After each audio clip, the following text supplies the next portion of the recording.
Good evening. On behalf of the commissioners and staff, I would like to welcome you all to the August 12, 2025 City of Roseville Grants Advisory Commission meeting. I would also like to take this opportunity to welcome Mayor Christopher Soni. There you are. Vice Mayor Karen Alvarad, Council members Pauline Rokucci, thank you, and Bruce Holdscheld. Welcome to our two newest members of the commission. Vinu, please help me with your last name. Malesara. And Michael Murray. Now, if you could please put all your electronic devices on silent at this time. Agendas are available on the corner of the table if you haven't received one.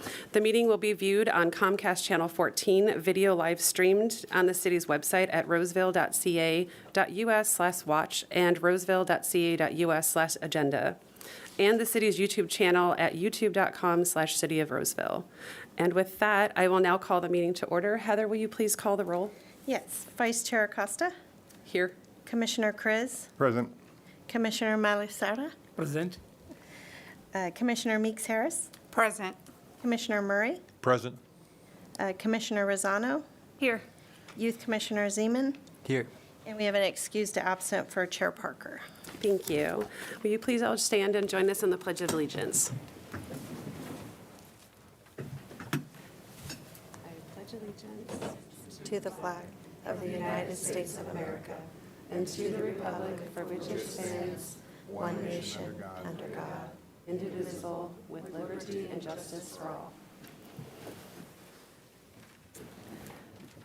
So now is a time for public comments. Public comments is a time for anyone that would like to address the commission on any grants advisory related items not listed on tonight's agenda. Speakers addressing the commission during that time are asked to approach the podium, state their name, and are limited to 5 minutes. Again, the topics must be regarding items that are not listed on tonight's agenda and are with the Grants Advisory Commission, within the Grants Advisory Commission jurisdiction. The Brown Act does not permit any action or discussion on items not listed on the agenda. No action will be taken on items addressed under public comments.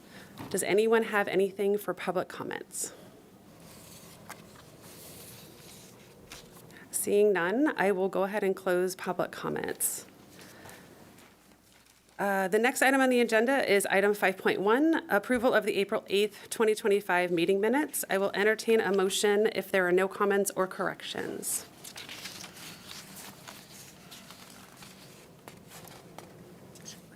I believe the minutes reflect our meeting. I would move to be approved. Do we have a second? I second. All those in favor? Aye. Aye. Aye. Any opposed? No. Okay. The next item is item 5.2. We have commissioner recognitions. So we want to welcome the new commissioners, Michael Murray and Vinu Malesara, to the Grants Advisory Commission. And we want to recognize and thank Commissioners Ellison Carroll and Vanessa Reed for their excellent years of volunteer service to the Grants Advisory Commission. Good evening, Commissioners, and welcome to you, Venue and Michael. Nice to see you both. I'm Mayor Christopher Nasconi. Thank you for your service to our city. I am here to acknowledge two of your commissioners who are, I don't know, what do you say, retiring? What's the correct word? But Vanessa, do you want to join me? And I want to share a few words with your colleagues in the community about the work that you've done for the city. Good evening. Good evening. So just a little bit about Vanessa. Vanessa began her volunteerism with the Grants Advisory Commission. She served one full term from July of 21 to June of 2025. During Vanessa's tenure, she served as both vice chair and chair, demonstrating exceptional leadership and commitment to the community advancement. Vanessa played an integral part on the subcommittee where she assisted in refining the application questions, scoring questions for consistency and clarity. In 2022, the Grants Commission received $1 million in federal funding from the American Rescue Plan Act, ARPA, and that was distributed over a 3-year period to local nonprofits where Vanessa and the other commissioners worked to meet strict guidelines and deadlines. So, Vanessa, do you know that you are accountable for awarding over $2 million in grants to nonprofit organizations in the region, enriching the lives of the Roseville community? Congratulations. Thank you for your service. Congratulations.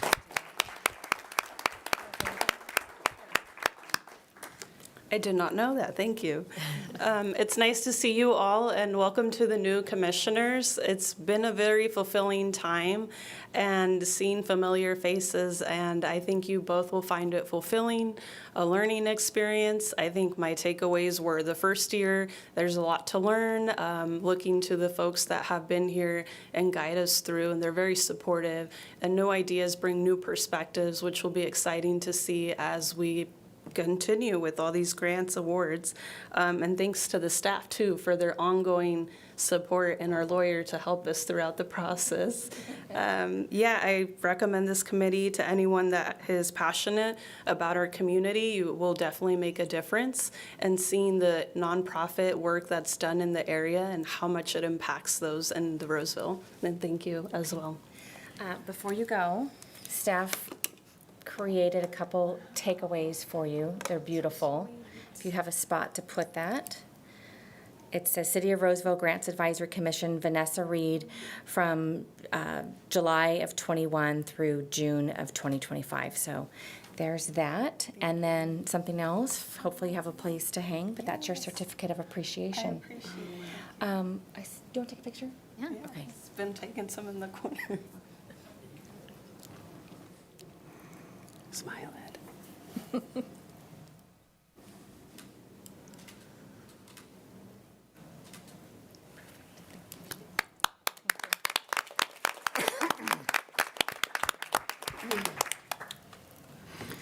Okay, and there's one more outgoing commissioner that could not be here with us tonight. We know her very well, Allison Carroll. She has served our community for many years.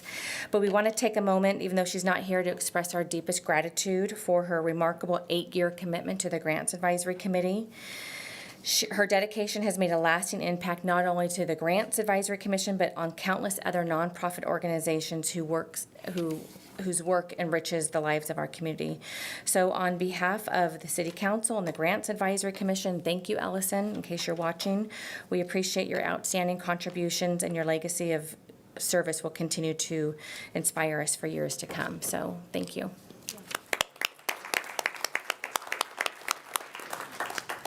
Thank you. Next up is item 5.3, which is why you all are here, and that is the check presentation. So this is our biggest night of the year and the one that we most look forward to.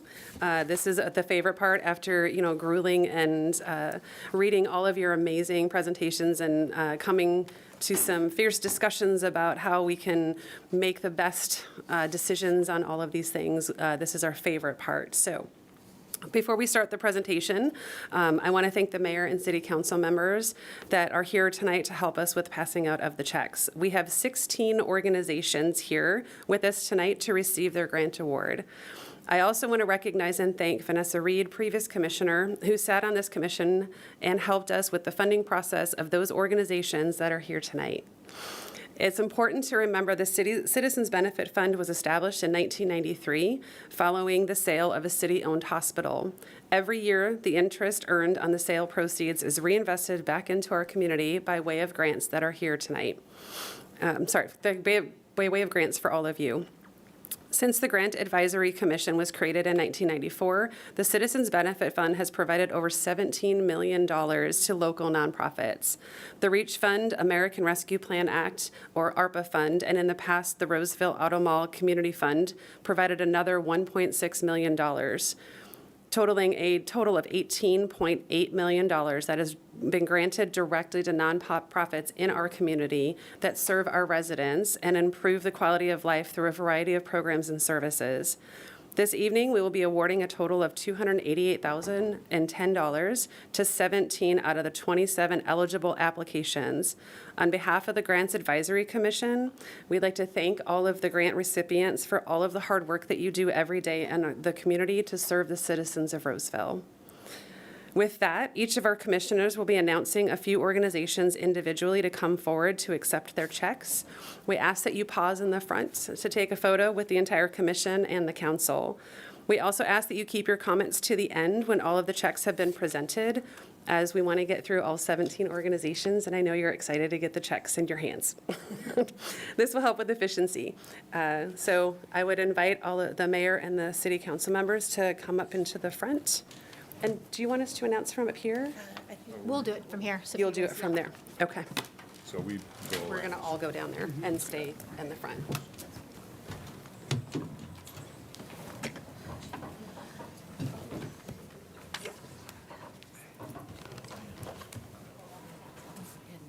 I've been there. It's good.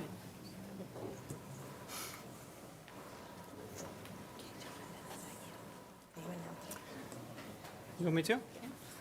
All right, first up, we have Lighthouse Counseling and Family Resource Center.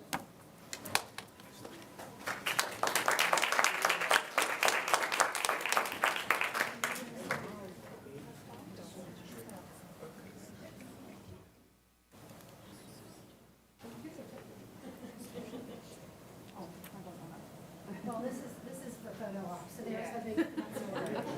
You're gonna have to squeeze. prom pose there.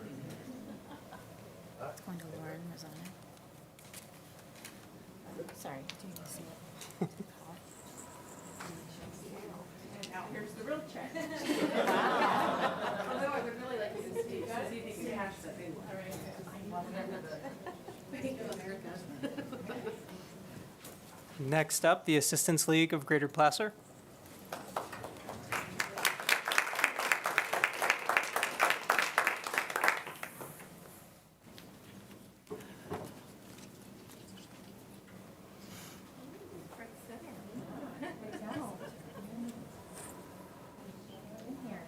Hold it up. Maybe hold it lower a little bit. Lower.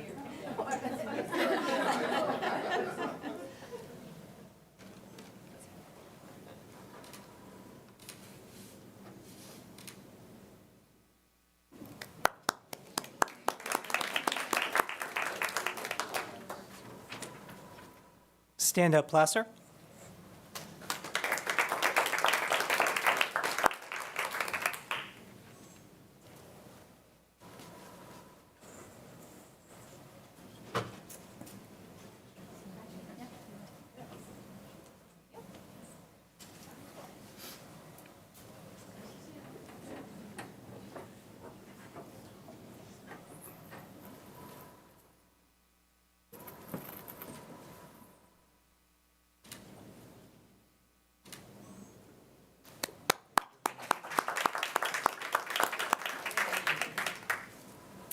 St. Vincent de Paul Society.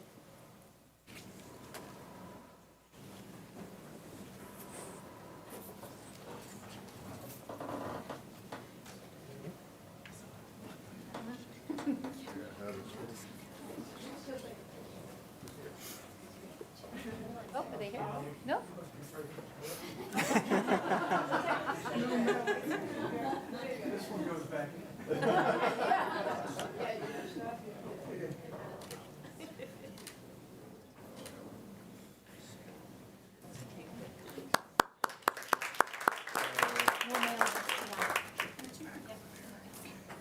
Next up is WIRA.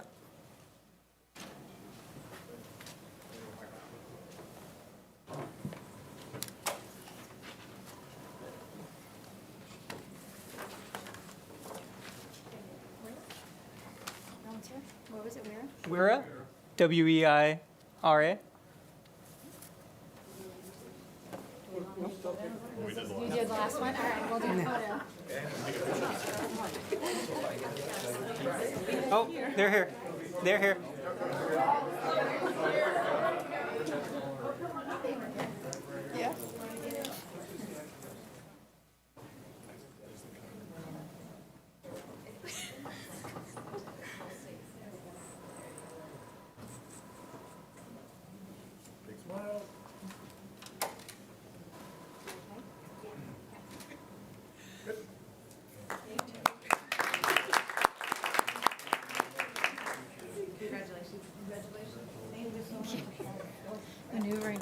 Placer Community Foundation.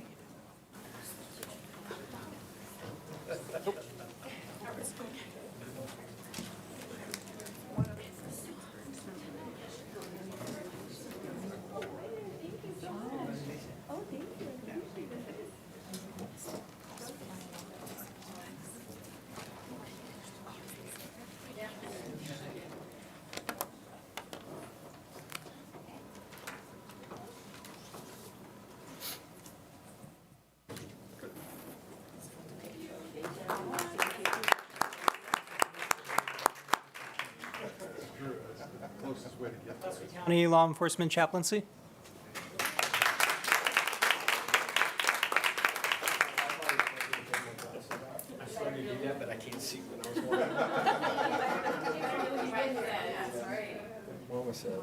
Yes.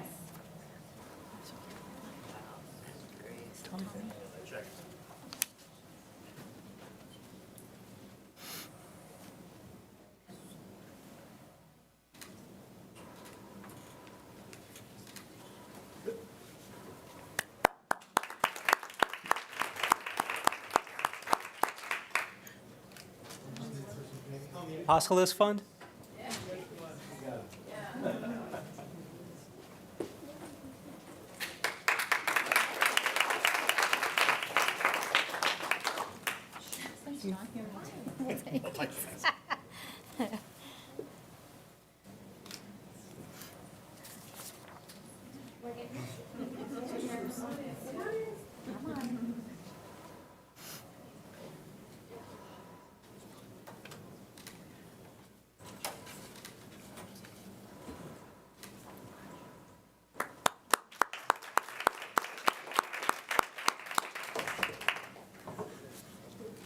Child Advocates of Placer County.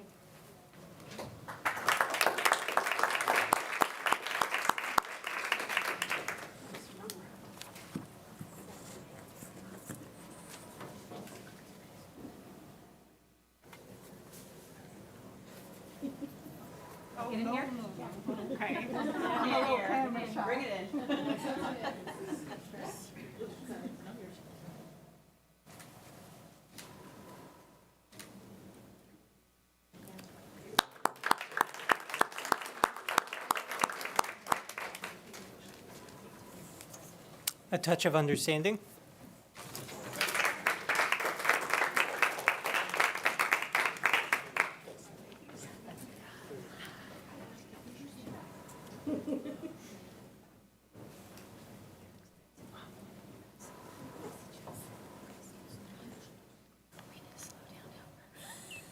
Okay.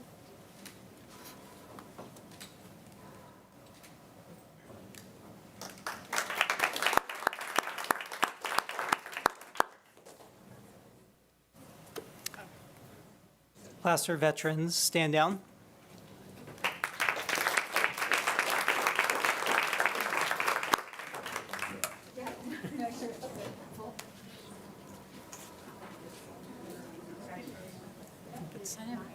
Nina. Nina. What's the next one? Gigi.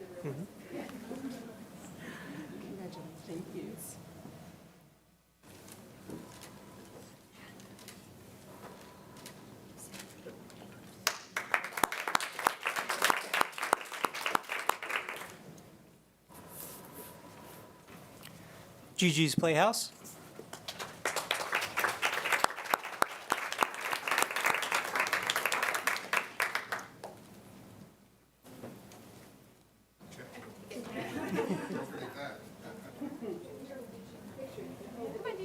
Right here, bud.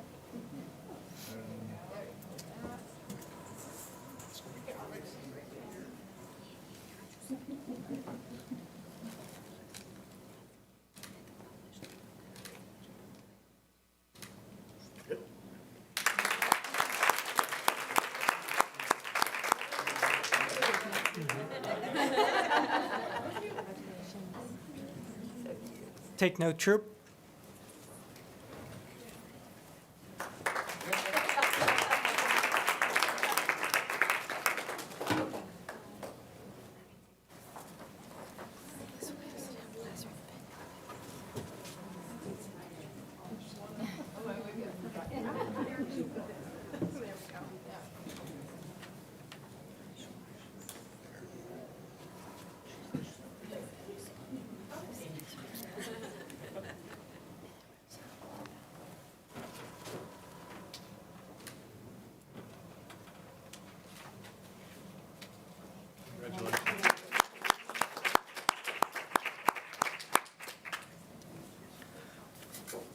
Placer Independent Resources Services.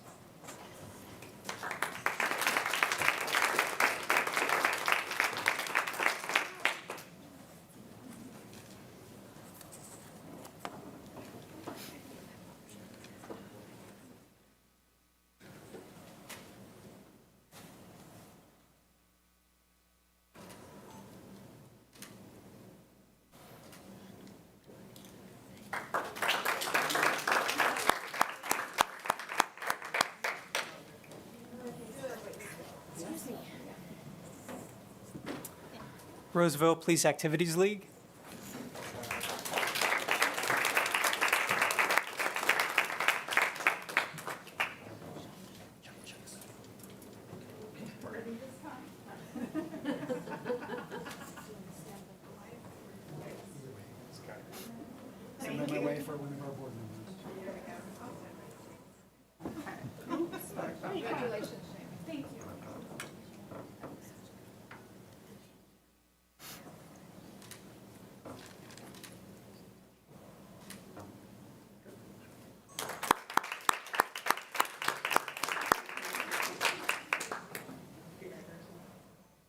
And Silver Wishes.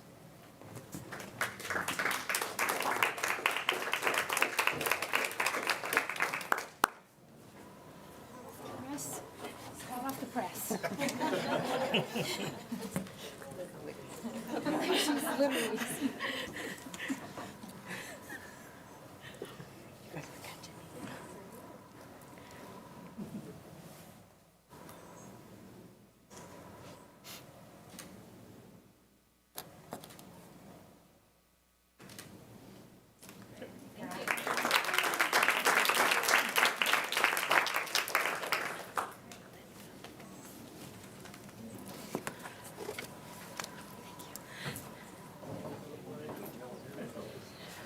Everybody got theirs?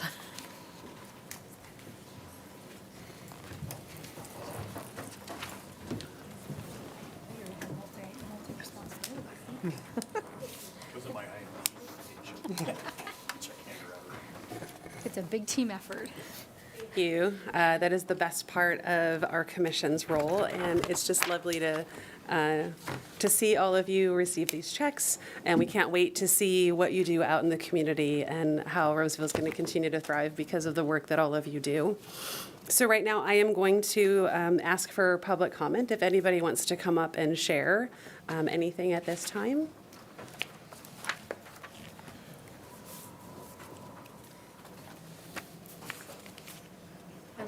Very shy, so I wanted to get it over with. But I'm not really shy.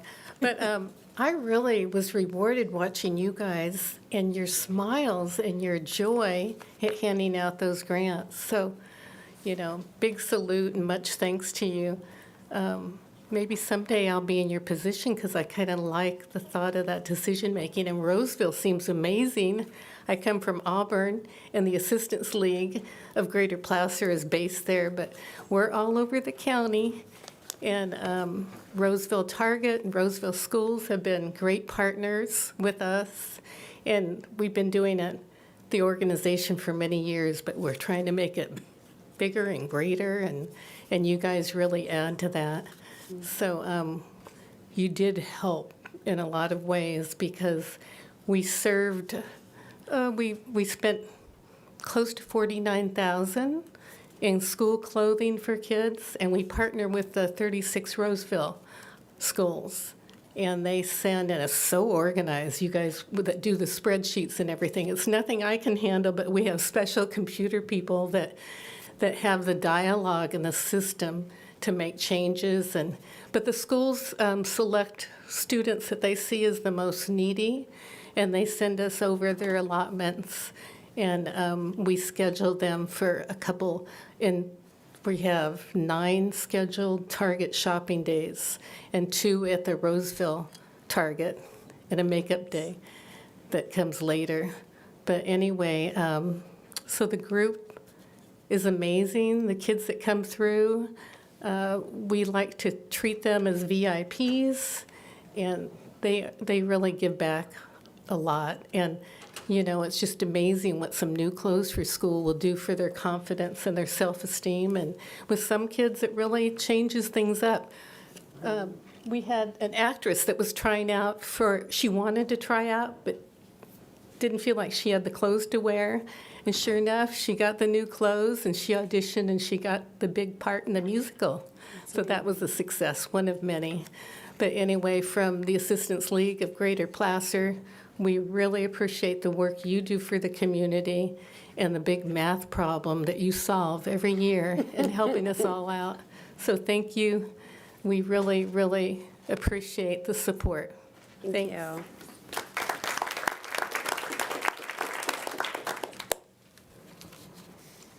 All right. What are you gonna say? Thank you. So, hi, I'm Nicole Harrigan, board president for Gigi's Playhouse, and this is my friend Jaden Dieters. He's been involved in our programs. Actually, he was involved since before we were ever doing any programs, since he was about 4 years old. And so Jaden, like all of our participants, receives social skills programs. We have a cooking class that he participates in, music class, literacy tutoring, 1-to-1, and all of those things help him to be successful as a fully included student in general education at his school. He's doing amazingly well. And your funds go directly towards providing these free programs for individuals with Down syndrome. And we do serve all ages prenatal diagnosis through their adulthood. And this is how we keep our programs free so that anyone can access them. So thank you very much. Thank you.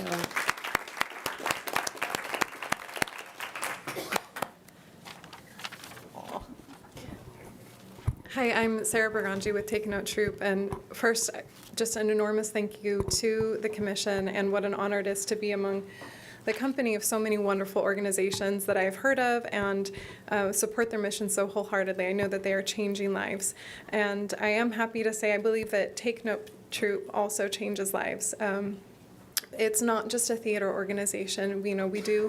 We love our Shakespeare, we love doing the musicals, but the foundation of Take Note Troop, and I think what sets us apart from other organizations, is the play theory principles that we teach the youth. So I'm not going to take up more time, but I'm going to let 2 of the individuals who currently practice play theory talk about how it's changed their lives. I've been doing Take Note Troop for 2 years now, and it has definitely helped with pretty much everything. We do something called play theory, and they're like let go and play, be present, look outward, and accept and build. And they're really just these fundamental social skills, and they've helped a lot with my life.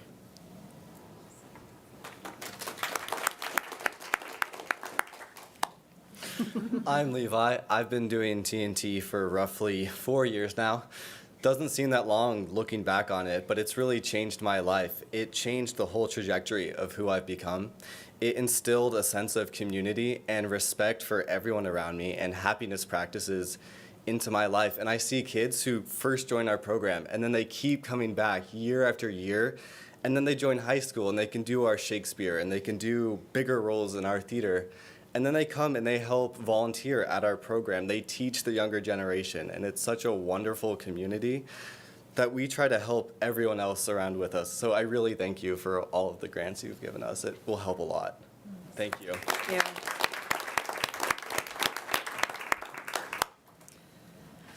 Good evening. I too want to thank you. It's absolutely an honor to be in this group of folks that are receiving grants. And this was the first grant that I've ever written.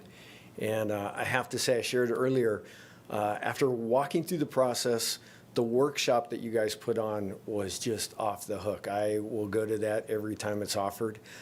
It made writing the grant, I don't want to say completely easy, but I'll say it was a lot easier than some of the other grants that I wrote. So I encourage you to keep that workshop going. If you notice, I have a black band around my badge. I've had that band on the badge for a little over 2.5 months now, which is probably one of the longest amounts of time we've gone through having to keep a band on.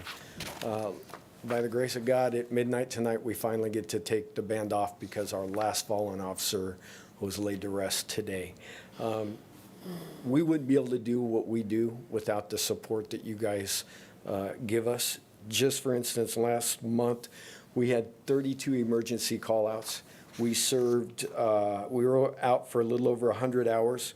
We served 118 law enforcement officers and 177 citizens within Placer County. So again, thank you for your support, and it's just an honor to be a part of the city of Roseville. So thank you.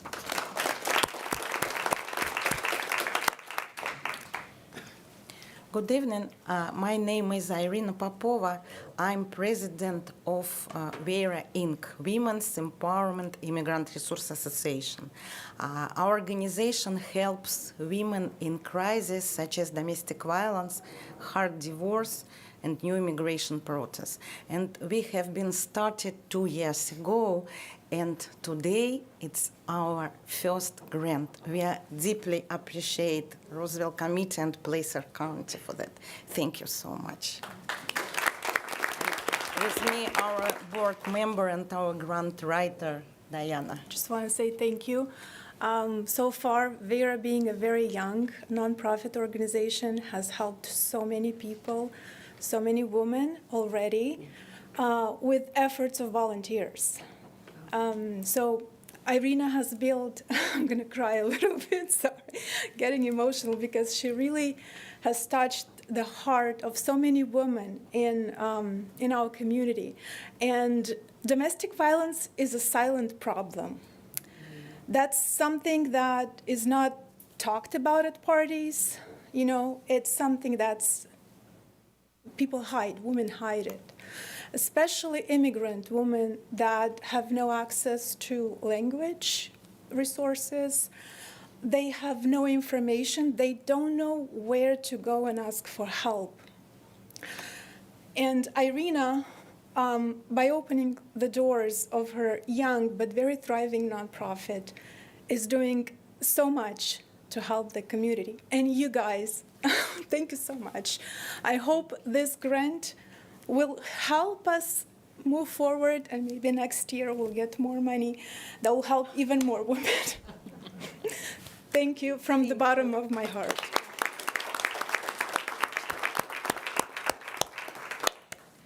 Good evening. My name is Hallie Romero. I'm the Executive Director of the Tommy Apostles Fund. That's a little hard to follow. Yes, it is. Thank you so much for all you do. It's not just what we can do with the money, but what you have done for us. It is a hard job up there. We appreciate your diligence. We appreciate your time and effort and the thought that you put into trying to take a small pot of money and distribute it with so many nonprofits in the area. We are grateful to be one of those and look forward to helping more and more children each year, and invite you to shop with us with our children on December 6th this year. So thank you very much.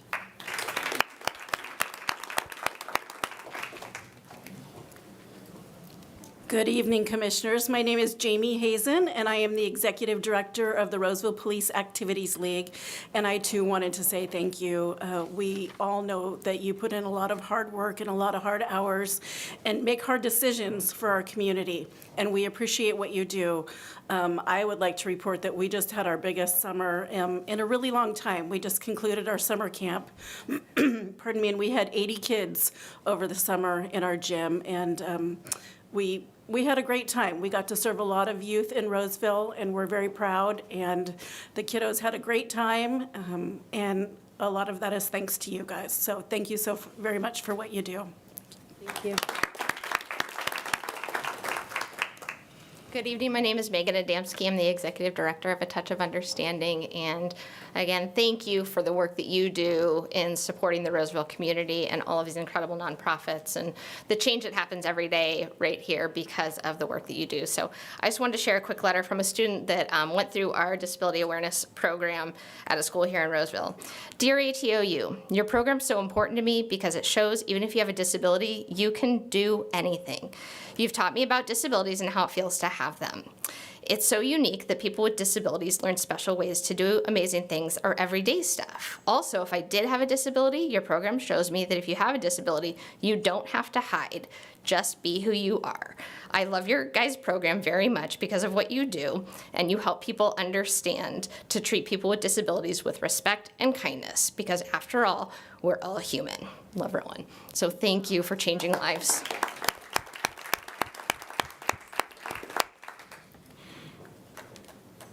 Hello, and thank you all for your support every year for Placer Veterans Stand Down. My name is Kelly Murphy. I did make some notes because I forget things, but I want to tell you this year at the grounds in Roseville, we helped over 441 veterans come through for medical, dental, vision. They got dentures if they needed them. They got glasses on site, haircuts, new clothes, used clothes, 8 meals were served over our 3 days. One was a fantastic feast put on by Thunder Valley. They're a great community partner.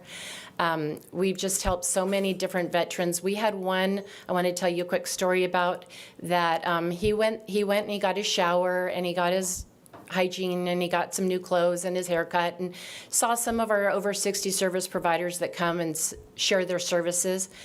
And he was just having so much fun getting loved on that he really didn't take advantage of the housing people that were there to help with housing. And when it was time for him to go home, he had to admit he had no place to go. He had no home. And one of our service providers got a call from our tent leader, and she came out in her pajamas and her laptop, and she got him a home. That day, she found him a place to stay so he didn't have to go back to the streets. So, and that was last year's money. We are hoping to do this and more with this year's money. We're actually including a winter warming event to help our seniors in need that are also veterans but might not need the medical and dental, just to help them stretch their dollars during the winter. And some of the coats and things that we get, they don't want in May. So we're going to do a little winter event. And as a spouse of a veteran, I really see how things like this make a difference in their lives and make them feel valued. And we just can't do it without the help of our community. So it takes a village, and thank you for being part of our village. I appreciate it. Thank you.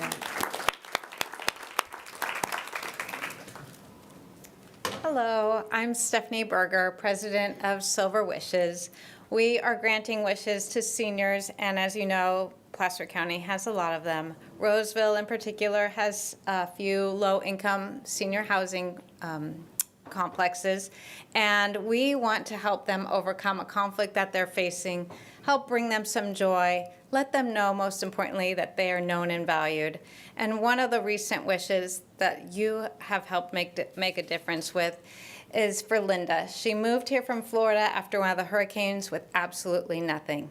You would think when you can make a wish for anything, her wish was to get to Mahaney Sports Center. She wanted to meet people. She didn't know anybody. She wanted to take some fitness classes and be around people.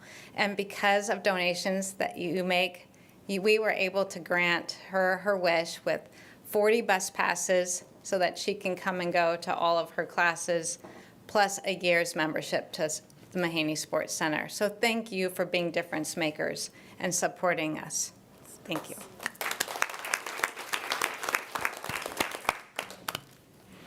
Good evening, and thank you, of course. I'm Tink Miller. I'm Executive Director of Placer Independent Resource Services. We're actually located in Auburn, but we serve Placer, El Dorado, and Alpine counties. We serve people with disabilities of all ages, any kind of disability. We have a lot of different services that are what we call core services under federal and state regulations. So this particular grant although it's a small, and we only ask for a small amount, but it will be used to help acquire assistive technology devices for people who can't afford them. And there are so many things available off the shelf at Home Depot, at Walmart, at Walgreens, wherever, that can help people perform daily tasks. One of my favorite ones that we've done was a person that was an amputee and wanted to cook, and we got a special kind of cutting board and knife for them to use, and special gear for in the kitchen so that they could cook their own meals. And one time we bought a talking microwave for a man who was blind. So there's a lot that can be done with not always a lot of money necessary. So thank you so much. This will help 10 to 12 people at least. Thank you.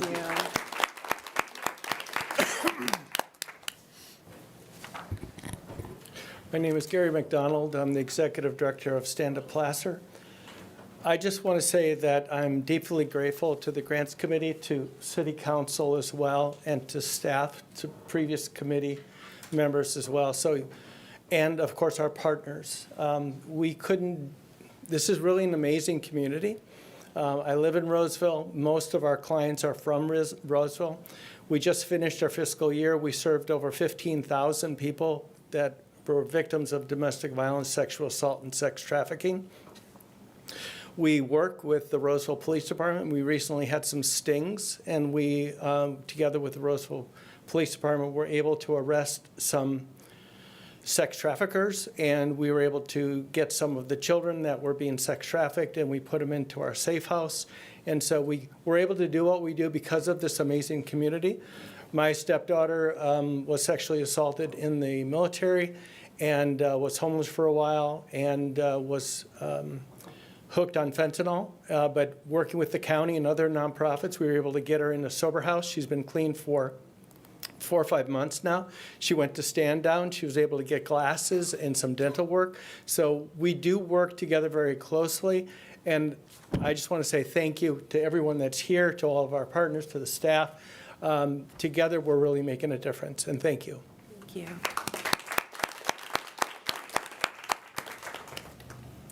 Hello, my name is Amy Sugimoto, and I'm the Executive Director of Child Advocates of Placer County and Yuba County, and soon to be Sutter County. I had the great benefit of being here as a grant recipient last year, and just wanted to thank you. It was my first probably 2 weeks on the job last year, and I didn't know what I didn't know. And seeing the impact that the dollars make in our program is just tremendous. We were able, as an organization, to serve 480 youth with CASAs. So through court-appointed special advocates and through our Be Bold program, 480 youth were impacted by the funds that you do and the work that we do. And 270 families that are at-risk families. A lot of the work we do is wraparound prevention, and our family services really allows for us to get in front of it and be able to hopefully keep kids in their homes. So thank you so much for all you do to really support the community. I feel like I'm honored to be a part of this group, and just thank you so much. And then I've got Katya here. Hi, my name is Katya. I work for Child Advocates, and I don't have much to add, but I want to add a little story, because what we do is also we work with volunteers. Volunteers are the heart of our organization. They build a relationship to the youth, to the foster youth that has been detained. They also work with families, and that connection is really what is making us special. And I have a short story of a volunteer and their youth. So this is a story of a volunteer. He's in a conversation between her. It's a conversation between her and her youth that she has been serving for the last 3 years. So they stay together very long. She was on a visit with her 11-year-old youth, and they were talking about the many topics that they have covered together and all the conversations they have had recently. Youth, we have talked about pretty much everything except my friends at school. My friendships are going much better. This is because this year, I'm so much more confident. The volunteer replies, "Why do you think you're more confident this year?" The youth said, "Because of you. You bring color into my life. You are like my personal rainbow." So thank you for supporting our work and making these relationships possible.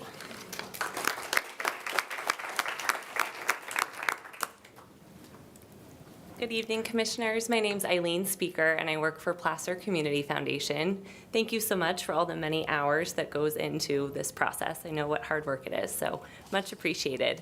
The grant that we received tonight will support our nonprofit initiative, which provides over 2,000 hours of free training to over 140 nonprofits in Placer County, inclusive of all my fellow grantees here. So by making the grant to us, you actually are supporting them again. So thank you so much for all that you do and for the grant this year.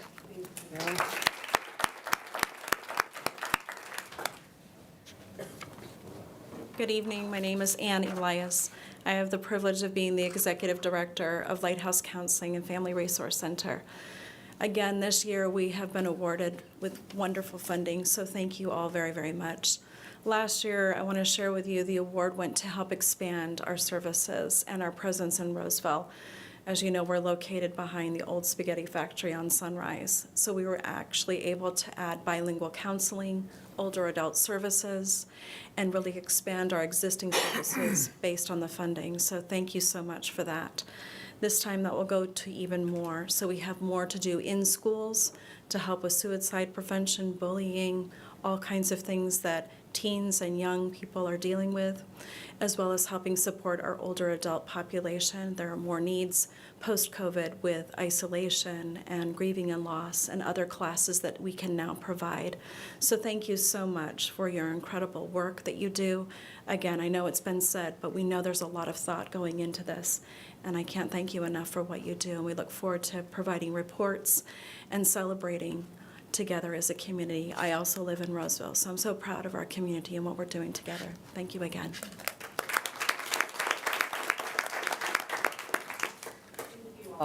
I will just pause here and say thank you to all of you, not only for the work that you do, which is tireless. We know how hard it is that you are doing day in and day out, meeting the needs of our residents, but also for making our process hard.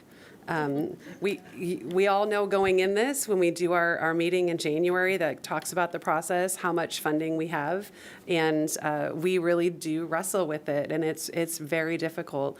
And that is the best problem to have. I mean, ideally, we would like to have enough money to award all of the needs that are in our community, but there are not communities all over California that don't have the richness and the hardworking people in their communities supporting their residents like we have here in Roseville. And so thank you to all of you. And with that, I will open it up to my other commissioners for any other thoughts or comments that they would like to make. Oh, okay.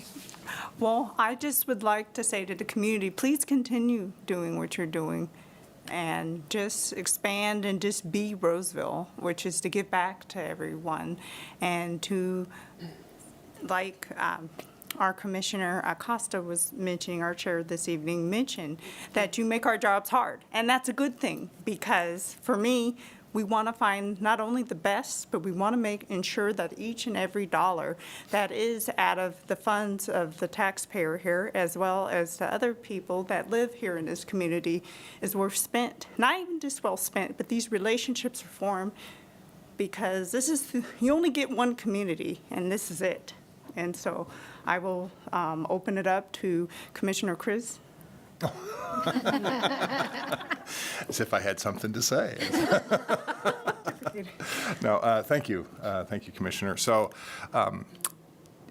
I'm always humbled when I see accolades that are coming for everybody, but this really isn't about what the commission does. This is the leadership of Roseville that set this in motion back in the early 90s to be able to have this money available, to be able to preserve that and to be able to have that, and then to continue that project and that program to be able to make these funds available. We're just helping them with some recommendations in regards to where the needs are in the community. And several years ago, we went through what was a needs assessment. A consultant came in and helped us identify where the needs were and how we might be able to refine our selection process. And one of the big takeaways from that was the consultant said, and they're from Washington State, I think, and they came in and said, you don't understand that how special this is, that communities don't do this sort of thing in the community for the betterment of those in the community, to have these kind of resources available. And that's not only the resources, but that's the work that you do to be able to make Roseville the special place that it is. And it's recognized by both the residents as well as those that pay attention to what we're doing and can appreciate that. So thank you for your work, your effort, and yeah, it would be nice to be able to award them all, but we're working through our processes, but it's the work that you do that make this a special place, and we so appreciate that.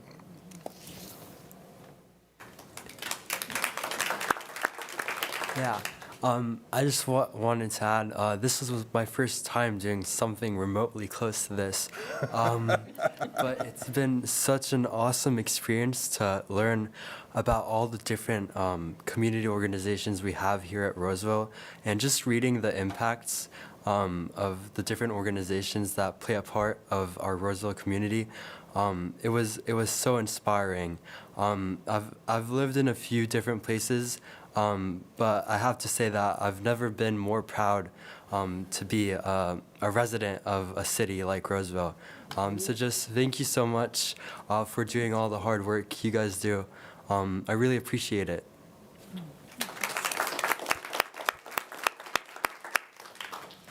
Anyone else? No? Okay. Then I am going to go ahead and conclude item number. Did we have any? Oh, sorry to interrupt, Chair. Did we have any other public comment? Was public comment. Oh. Pressure. Well, we lost the mayor and the vice mayor, so you got just us, okay? Somebody said 90? Did they say 90? Oh, they said the 90s. I'm sorry. I'm a little jet lagged. I got to spend some time in some wonderful communities in the United Kingdom. But Daniel, wow, how incredible your comments were, and the recognition and the perspective you have. All of you. So heartwarming. Gary, thank you for sharing your personal story. You were around when they sold the hospital. Yeah, I was around when they sold the hospital, and it's the neatest part to see over the years how it's transformed. And when you think you've heard, I won't say heard it all, there's always something new and something to invent and how you can help people in different ways. And I enjoy coming the last many years. I come here and seeing you people that were given awards or funding for what you do. And you learn that there's different ways you can help people you never thought about. But these people did. And they're doing it. And then there's others that have been continuing on, like the chaplains and different groups, Tommy Apostolos. They've been here and they have exploded and doing even more things. So I want to thank you for the hard work. It's not easy to read the different organizations that come before you and want to help Roseville, and the outlying areas, but you can't do it all. But you have to make those choices, and you did, and you helped all these people who are going to go out and help other people. And I think it makes me feel good just to be here. It does. And I think that what we're both saying is when they go out and touch a life, that life then touches other lives. And then maybe they come up there, maybe they start another nonprofit. I mean, Commissioner Cruz, you've gone many places and seen things that none of us have seen. Well, that's an assumption, but your charity and your own personal life is amazing. But yes, when people touch somebody, and that act of charity and civility makes a difference. And that makes it what we're doing in Roseville and how we can help. We all can be that impetus to help other people. So should we do it? Let's try. What do we do? Thank you. Thank you. Thank you. Okay.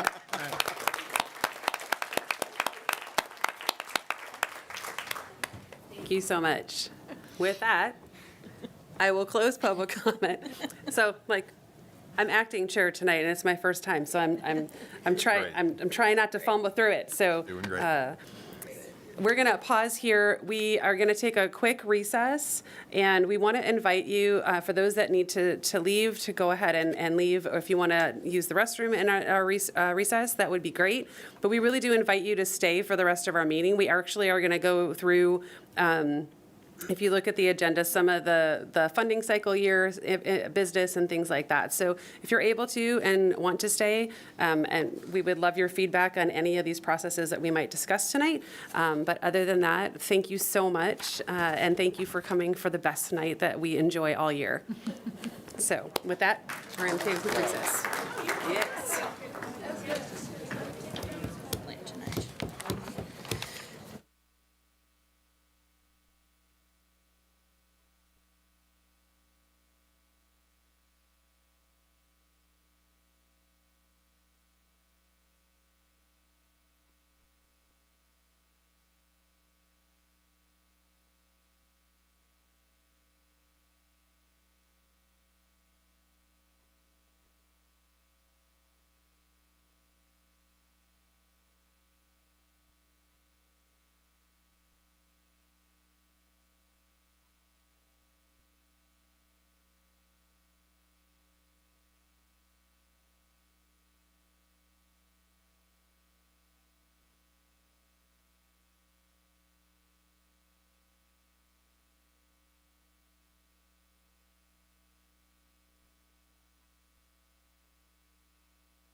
So we are going to continue with our Grants Commission meeting. And the next discussion item that we have is item 5.4, which is review and adopt the fiscal year 26-27 funding cycle calendar. And staff will give a brief background on this item. Okay. Each year, staff create a work plan calendar for the funding year ahead, and attached is the draft plan for the upcoming year for you guys to look at. The commission is being asked to review the draft of the 26-27 calendar for the upcoming funding cycle, provide feedback, and take action on the item if needed. And just something to note that the November meeting falls on Veterans Day, which is a federal holiday. So we have scheduled the meeting for Wednesday, November 12th. Just so you guys notice that on the calendar, and then it's publicly been noticed, but it will be Wednesday, November 12th. So that's all I have, but it's pretty reciprocal calendar, but if you guys want to take a look at it and see it's, now meeting dates and things are subject to change, but for the most part, it just kind of gives you an idea of what's coming up, what months we don't have meetings selected for, and kind of just takes you through the year. Thank you. I'll take this time to open it to public comment. And I will close public comment, and I will ask the commissioners if they have any questions or comments on the calendar. Looks good to me. Seeing none, I will entertain a motion for a vote to approve the calendar. I move to approve the 2026-2027 funding cycle calendar. Is there a second? Yes, I second that. All in favor? Aye. Aye. Any opposed? Okay. So moving on to item number 5.5, the funding cycle survey results. We will review and discuss the 2025 funding cycle survey results. Staff will give a brief background into this item, and then we will open it to public comment. So back in September 2023, the commissioners mentioned it would be nice to survey the applicants and get their feedback on the application submittal process. Excuse me, this is the second year a survey has been sent out to the applicants. On February 5th, 2025, a link to an anonymous survey and SurveyMonkey was emailed out to 31 emails of the applicants via Zoom grants. Applicants had 1 week to respond. 6 surveys were received with feedback, which the feedback is attached. I'm just requesting that you review and discuss the surveys and provide staff with any direction if needed. And it's more of just a review item, unless there's anything that needs to be voted on, but really it's just a review. If you want to look through them and read them, and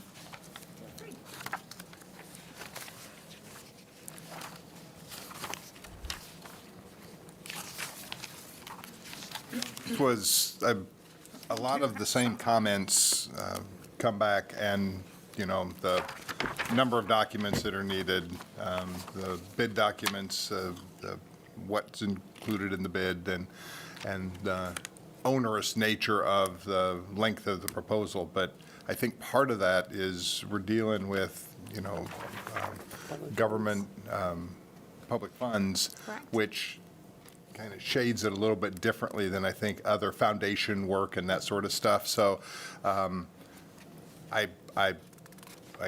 get where the concerns are, because it is different than other grant applications, but we are different also in regards to our funding source, and I think that adds a little bit more to us as a applicant receiver for granting these awards. So I don't know how we could make any adjustments to that. Yeah. My only thought is maybe we explain that better at the top of the grant of this is why we're asking for things. I don't know. I'm echoing that. I was going to say that between now and January, when we do our workshop, that maybe we can add a slide or two about why we have all the documents we need, why we need them named the way that we need them named. And maybe we just say that right out front, like we've reduced everything that we can possibly reduce, because we have looked at that every year. And there isn't any other places that we can refine that any further.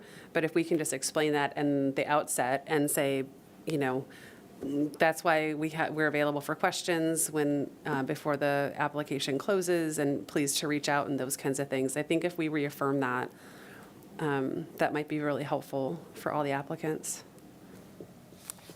Any other comments or? No, I share your sentiments just because of some of the repetitive comments, so.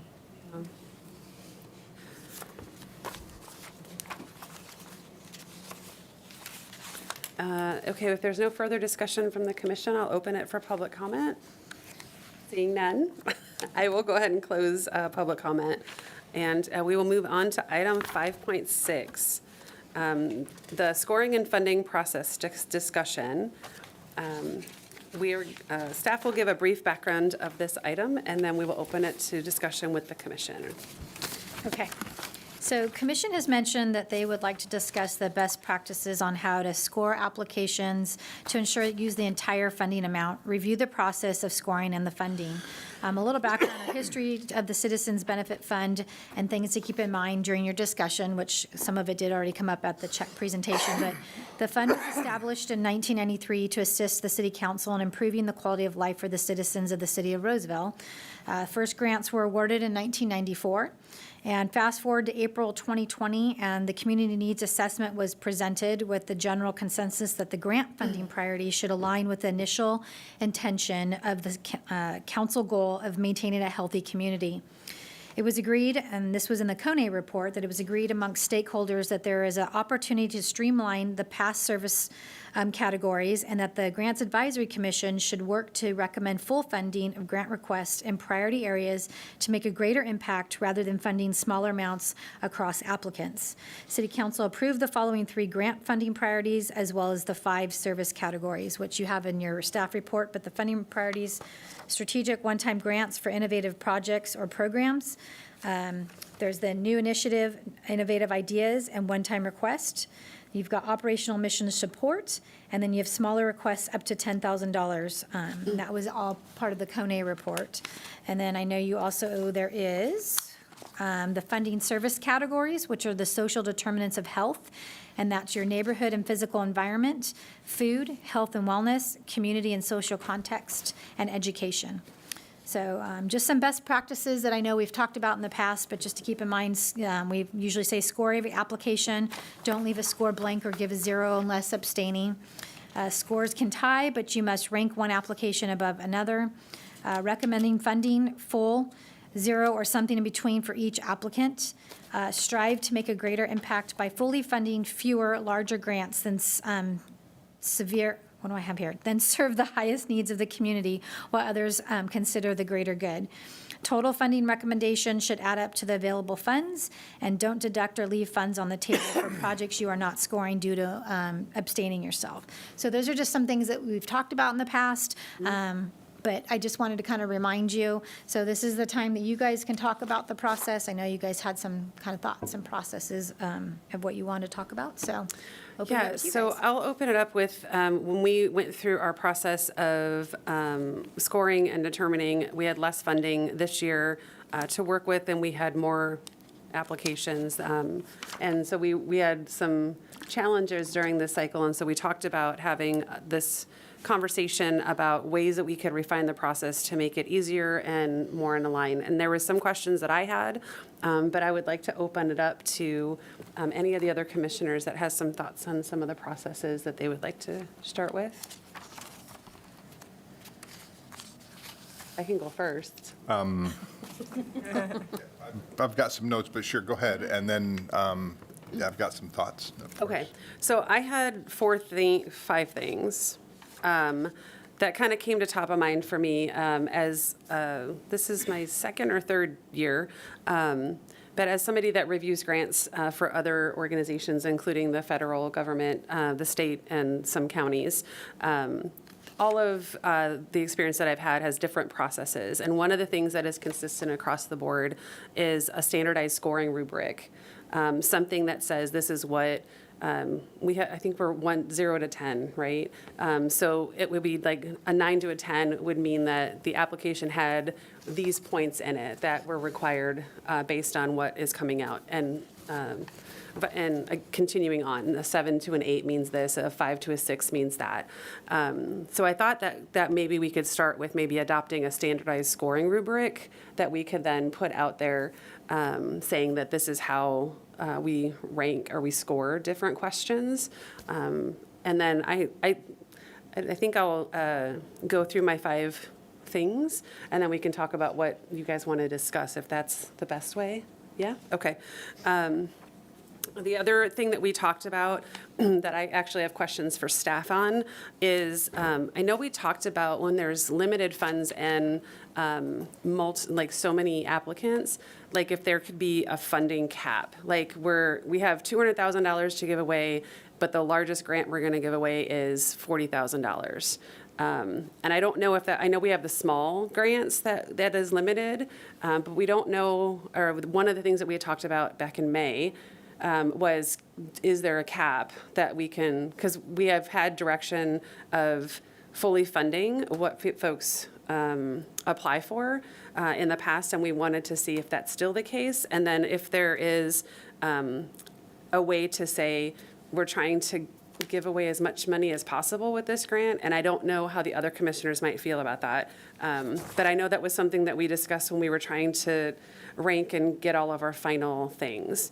And then the other few things that I had was like clarifying the submission requirements and the evaluation policies, like how we evaluate and how we score. We have new commissioners that come on. We have new youth commissioners that come on. So maybe we have some sort of, I don't know, standard requirements or standard practices. I know one of the challenges is documentation, and when the staff does such a tremendous job in trying to go back and forth and get all that information. And I don't remember if we had feedback from the public or if it was a part of the discussion of, well, the deadline was the deadline. And if they didn't submit, we have the workshop, we have all the information, it's on the website. You guys are available for all that time when the application's open. So if everything's not submitted correctly by the deadline, should we be going back and forth asking for forms? Or should we have a standard practice of, if it wasn't all submitted correctly by the deadline, then unfortunately, we invite you to apply again next year, and here are the questions. Or we're here for questions, we're here, please come to the workshop, please ask the questions in the public workshop. Just to be able to reduce some of the administrative burden on the staff, and also just to make sure it's a fair and equitable process. And the feedback we get every year is that the burdensome part of the application is all of the forms and all of that. So, and then the last two is aligning application questions with our reporting process. So I don't know if we have to change application questions or if we have to change some reporting questions, but if we're asking questions in the application, our report should probably mirror that of, in your application, you stated X, or please state for the reports, like, please restate what your grant award was for, and then it should kind of match the two. It just provides clarity and helps out. And then the last thing was, like, I don't know, I think I'll stop there. I think that's all of the things that I gleaned from our discussion in May. And I have some thoughts on, and I would love to have a discussion with other commissioners about how we can maybe incorporate those things and then look to staff to see when we have an agreement what that means and what the next steps are. And with that, I will be quiet. I wasn't involved in the process, but I'm just curious if when you went through this, for the ones that we kicked out or failed, was there something that kind of came out of there, that would have pointed us to an area that needs to be shored up or cleared up? I mean, do we do any kind of post-completion analysis on the ones that failed? That's what we're doing now. Okay. But to get to new ideas and stuff. It basically what happens is they didn't submit a complete application, and that would. It's that simple. Okay. So I can give you guys kind of a breakdown the last, just to kind of clear up. So we had 32 applications that came in, and 27 were deemed complete and eligible.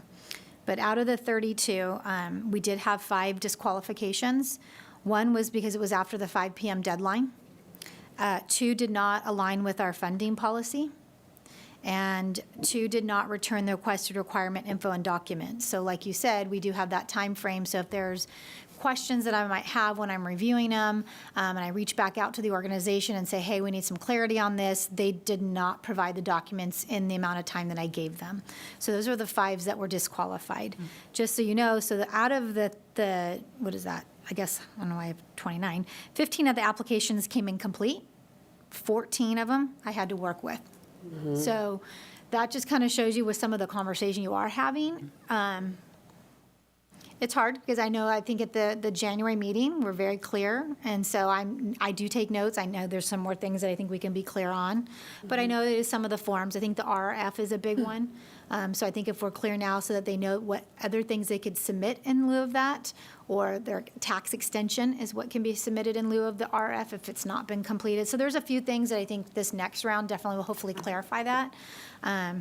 But just so that you kind of had a breakdown of that, I don't know if that was kind of the question you're asking, but that's That how. was part of it. I think we also had a lot of like middle ground this time. I think that's what, correct me if I'm wrong, but like this time it was like there was a lot of people that it seemed like they were trying to give a little bit of money to all of the organizations. I can talk to that in my Okay, yeah. musings here, so. Yeah.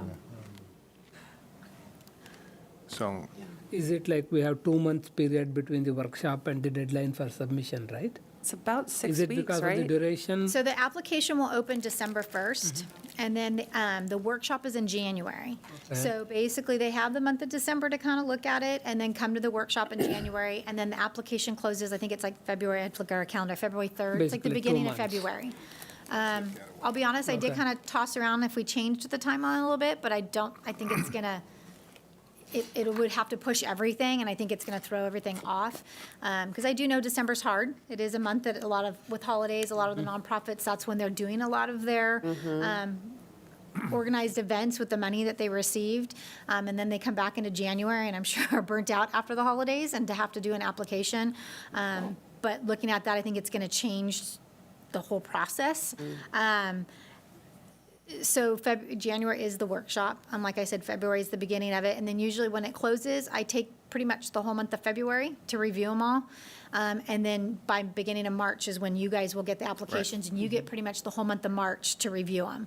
Then I kind of tally things at the end of March, and then in April is is your big scoring workshop. So it's a hard time. I mean, it's as far as the turnaround time, and there is a lot of time, but there's also a lot going on during that time, not only for you guys, but for myself and staff. I know Jonathan and I sit down multiple times to go through things. So, yeah, that's kind of where we're at with that. But And for our new commissioners, we have, which is fairly recent, an eligibility determination period, which Toby was talking about, which is about a 30-day period where we kind of shore up minor irregularities and assist to the extent that we can assist and still get people eligible and qualified to move forward in the process. Can you repeat those numbers again? You said there was 32 applicants and? 32 and 27 were deemed complete and eligible. So that makes the 5 that were disqualified. Okay. And out of those 15 Yeah, and for needed some reason, I don't know support. why I wrote 15 and 14, but that's 29. So, yeah, so I'd have to figure out where that, but yeah, so 15 applicants came in complete and 14 were ones that I worked with. So actually looking at that, then that probably is the 2 Disqualified. that didn't get their information back in time. So Coming yeah, back, now yeah. looking at my numbers. Okay, Yeah. thank you. so let me give my thoughts here a little bit, but I kind of wanted to break this up into 3 different sections, kind of a little bit of a history of what we were trying to do, observations from this last scoring cycle, and then maybe what we want to consider as we move forward. But when I came on the commission, we were getting some significant council direction, and Toby had already mentioned this in regards to the fact that there were a couple years where it was just kind of, we didn't want to say no, so we just gave everybody a haircut and gave everybody a little bit, and council said, we really don't like that. They were, a lot of applications were coming in, it was just kind of the ongoing missional support, keeping the lights on and that sort of stuff, and And then there were big organizations and there were little organizations, and little organizations don't have professional grant writers and that sort of stuff. So we put all that to the community needs assessment and said, help us come up with some criteria to be able to solve some of those. And then this was during COVID. We went through the amazing workshop Zoom processing to kind of digest the Kone report and then come up with some of the recommendations that they had, and then we incorporated those into our process. And that's where we generated the community need areas, those 5, to say here's the things that money should be going for. Identified the different categories. There's the small applicants, the ones that might be looking for a small amount of money. There were ones that were for to get into that innovation and a new project or something that they wanted to spur on, try something new to serve in the community. And then there was the ongoing missional support. So we kind of broke it up that way, and then we started going through the process with the rubric we have. And then we also came up with okay, everybody score them, and then aggregate them based on your top scoring, and then that is an intent to take some of the bias out that individual commissioners may have to allow us to come up with the ranking. So that was all working good, but this last year, I was looking at the applications or looking at my ranking versus what the aggregated rankings were, and I was off more than I had been in the past, which gave me an indication that somebody was looking at something different than I was in regards to the applications. There will be a natural bias in regards to what's important to some people is less important to others, and it's going to cause that scoring to be reflected. And there might have been a little bit of getting back to that, it's tough to say no, let's just kind of spread it around a little bit, right? So it was kind of reinforce what you had already shared is, go towards full funding, go towards trying to eliminate those biases that you may feel and look at the application for what the application merit is and the scoring rubric that you were talking about. And then, so moving forward, there was one thing that we did at the meeting that was, there was one of our high-ranked applicants. The decision was made to not fully fund them, which was out of step with what we did with everybody else. But it was a big request, and it was with the objective to get money to some of the other applicants there. So, but it was kind of on the fly we did that. But I think our attorney wouldn't let us do any color outside the lines too far with the requirements and what we had taken to council in regards to here's how we want to run this, and council approved those, and we put it into our operating manual. So there's some things that we might want to consider, and you've mentioned some of them, but should there be a priority or a preference for a new applicant versus a recurring, steadfast and every year one?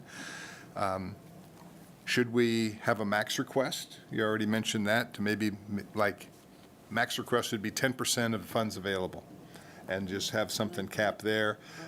There was a time when we had big ones. There were people coming in and just saying, well, just give it all to me, and we dealt with those, right?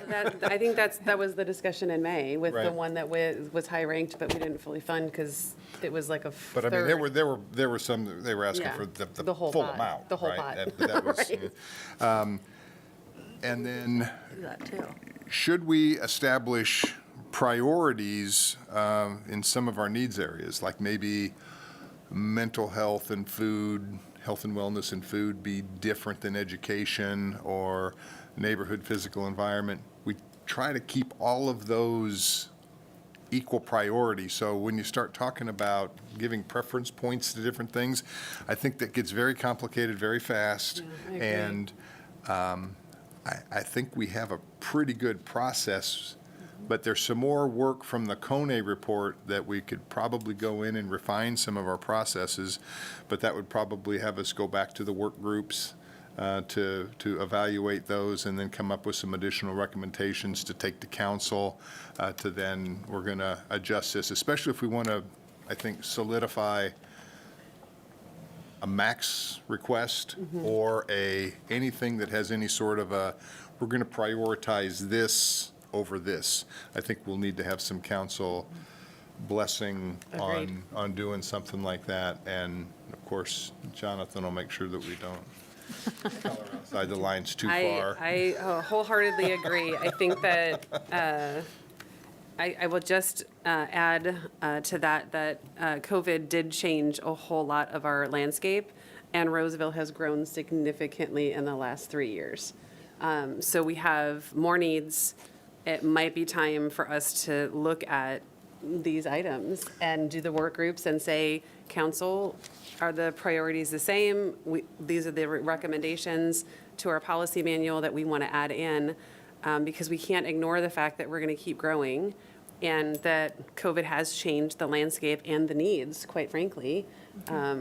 I mean, the recovery process and the economic stuff that's been going on, but the mental health stuff is also there. So I agree that, are we looking for preference? Are we looking at putting in additional priorities in the need areas? And then also looking at, innovation and what are the needs now that we've grown by, thousands of people? And we're doing that like every 6 months, and Costco is coming in next year, and that's going to change a whole lot of things. But these are realities that I think it's time for us to, as a commission, look at how do we do that? What are the next steps for that? And we need some direction from the council. Well, I don't think we're broken. I think No, I think sorry. I think we have a good process, but I don't think that at all. to refine them a little bit, yeah. and I think we have a good system. Maybe it's just more of the commissioners just understanding when you're making your recommendations to have a fresh look at how that's done using the existing system that we have. And the only thing that I would really, I think we start getting on challenging times when we start talking about prioritizing one type over another type. But I noticed this last year, most of them were back into the missional and support. I don't think we had, what was it? There was Like 3. There was. In the small? Yeah. The small had 5. Then there were Operation Missional Support, but there wasn't any for the innovative, something new. projects. So maybe that was just the nature of what the applicants were seeing. So Right. I think the only thing is if we wanted to maybe set a cap for a percentage of the total funds available, I could support something like that. And then, but I think if we start talking about priorities or giving preferences to certain needs within the community, that makes it very challenging. And I agree. I'm not sure council would support something like that. That would cause. I think that I agree, but I think that when we have, I guess we can see what this funding year looks like in terms of that. But if we have multiple years in a row where we only have 1 or 2 applicants in the small and we continue to have 0 in the innovative, then we have to look at that data. There's a tell And we have to say that there's a trend here that we need to address, and we have to just shift that. And it doesn't mean that we eliminate, it might mean that we just have to shift it. And that would be the purpose of the work group, to look at, it's been 2 years now, and we've had, only 5 or only 4 of the small requests. And then we've had none in the innovation, and we have all these in missional support. So maybe within missional support, we have some clarity around how do we prioritize the community needs areas that the Kone report speaks to. Or if we wanted to give priority not to the community needs, but you give priority to say, we're going to give a preference to the small applicants, maybe some sort of a preference, or to the innovation, we'll prioritize those over missional support. I could see something like that being supported, because it doesn't define a need within the community, but it's basically looking at the applicants. And then again, the repeat versus the new. right? Right. And we've talked about that a few times. Right. They're all doing good work, right? Right. So, And I think we've had that discussion a few times, and one of the things that I think we should look at in that respect then is refining the questions again. Because if we're, one of the things that we put on our questions is, how are you going to do the work without the funding? And then how are you going to sustain the program long-term? So it's not meant to be a budget line item. It is meant to be able to build programs, expand programs. There's a new need, like we had COVID, so we had all kinds of new needs that came out of that. Like, that's what it's intended to do, and the same organization can do that, but like you said, keeping the lights on and doing all the same, like the same thing over and over again with the same organizations was one of the things that was like, well, then how do we prioritize that over like a new organization that comes in and says, I'm helping the immigrants right now, or for example, or whatever, I have to give, walkers to seniors, or whatever that might be. Like, it's hard to be able to, like, we really struggled this May with trying to prioritize, like, we want to fully fund this one, but they didn't rank as high, and this one ranked higher, but if we fully fund that one, then these 5 don't get funded. And it wasn't that they weren't good applications, and I think we wrestled with that a lot, and we're just trying to figure out how do we narrow that in the best way possible, and also have the community and the council's best interests and all of the things in place. Well, no, Yeah. I'm listening to this discussion because I know I've spoken off in meeting, and I want to make sure I do full disclosure on this. This isn't anything legal. This is more of for people who are viewing at home. I admit I did do is go speak to a fellow commissioner, kind of to see, because one of the things, and I know this is probably a little off a little bit what we're saying, but I notice, I do believe some things do need to be revisited. I admit I'm one of the residents who moved here during the COVID period, and I've noticed Roseville itself, there's certain needs that have changed. And then the other thing I'm seeing is the same organizations get funded.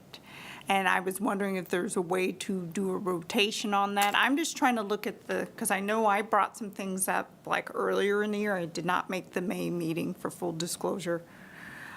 So I did go back and see parts of it. But I am trying to do is, we want to make the process as fair. There are organizations who are doing an excellent job already. However, with Roseville growing, we have new people who I think may need, maybe just give them give people an opportunity, maybe that's a better word instead of saying better shot, but an opportunity to see what they can do, since many of these organizations are already pre-established. By now, they should be able to double and triple their, and maybe I'm looking at it wrong because I've never directly ran a nonprofit, but I have been a part of nonprofits and have given to nonprofits and given my time. And one of the things is the ones who last tend to do is be able to be innovative sometimes without always using the same funding stream. And I'd like to see that in a size of a city like Roseville. I expect that, given the educational background of many of the people who do run the nonprofits here. This is one of the higher tax base people here in the state of California, too, educationally. We also have some people who are self-made here who start these nonprofits. And I'm not picking on anybody because, if people knew my story, I've had to jump through a lot more hoops than the average person.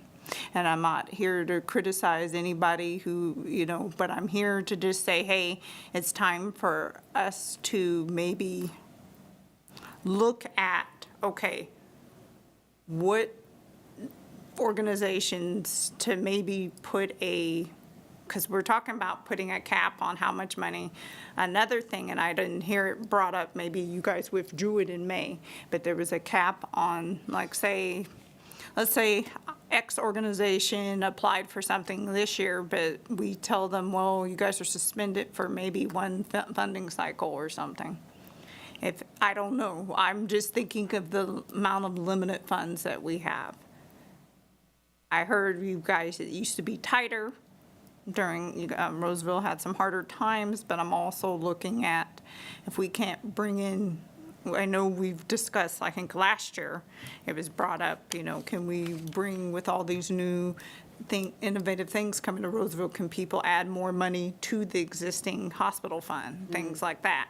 But that doesn't seem like that's doable or sustainable at this time. So I'm just looking at other innovative ways that we can, as other organizations have established themselves here and they do start applying, what do we do with the organizations that are already pre-established? So, and I know I'm talking to also the commission here, but I'm also looking at the city staff because I guess, and both Commissioner Cruz and Acosta are bringing up some excellent points, but the thing is, what is the bottom line? Because everybody has a standard, and I think it needs to be very clear so it doesn't look like there's any favorites, there isn't any, that's all. We're trying to bring everybody, the new and old Roseville, together.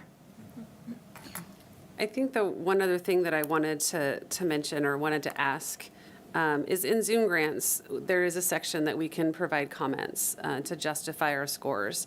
And that's something that maybe we can put in our policy manual.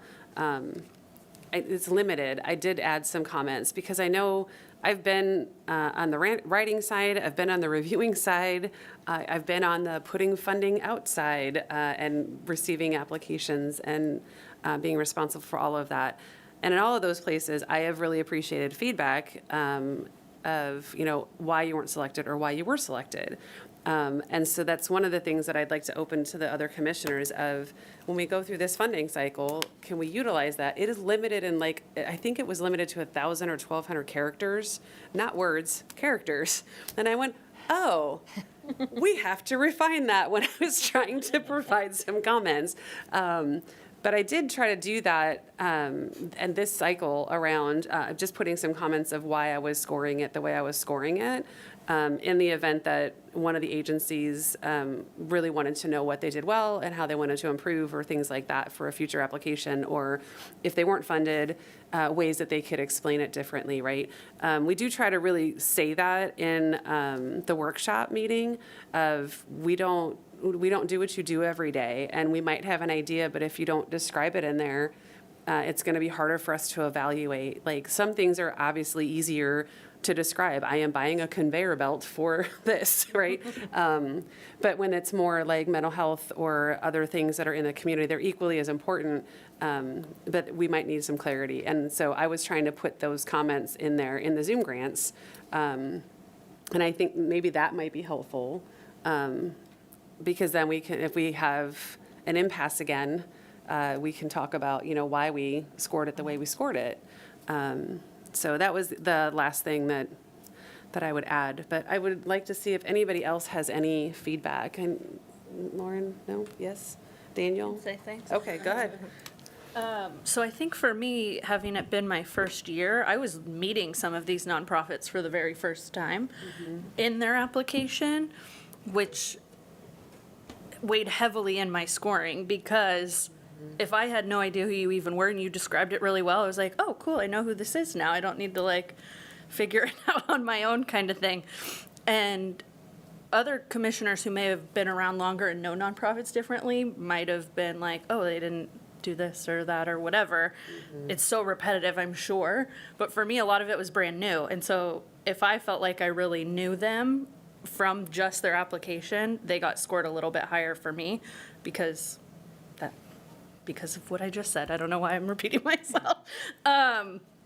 What I found really difficult the first time was scoring people high that asked for significant money. Yes. And then feeling bad, and I know I shouldn't, to fully fund that. Like my number one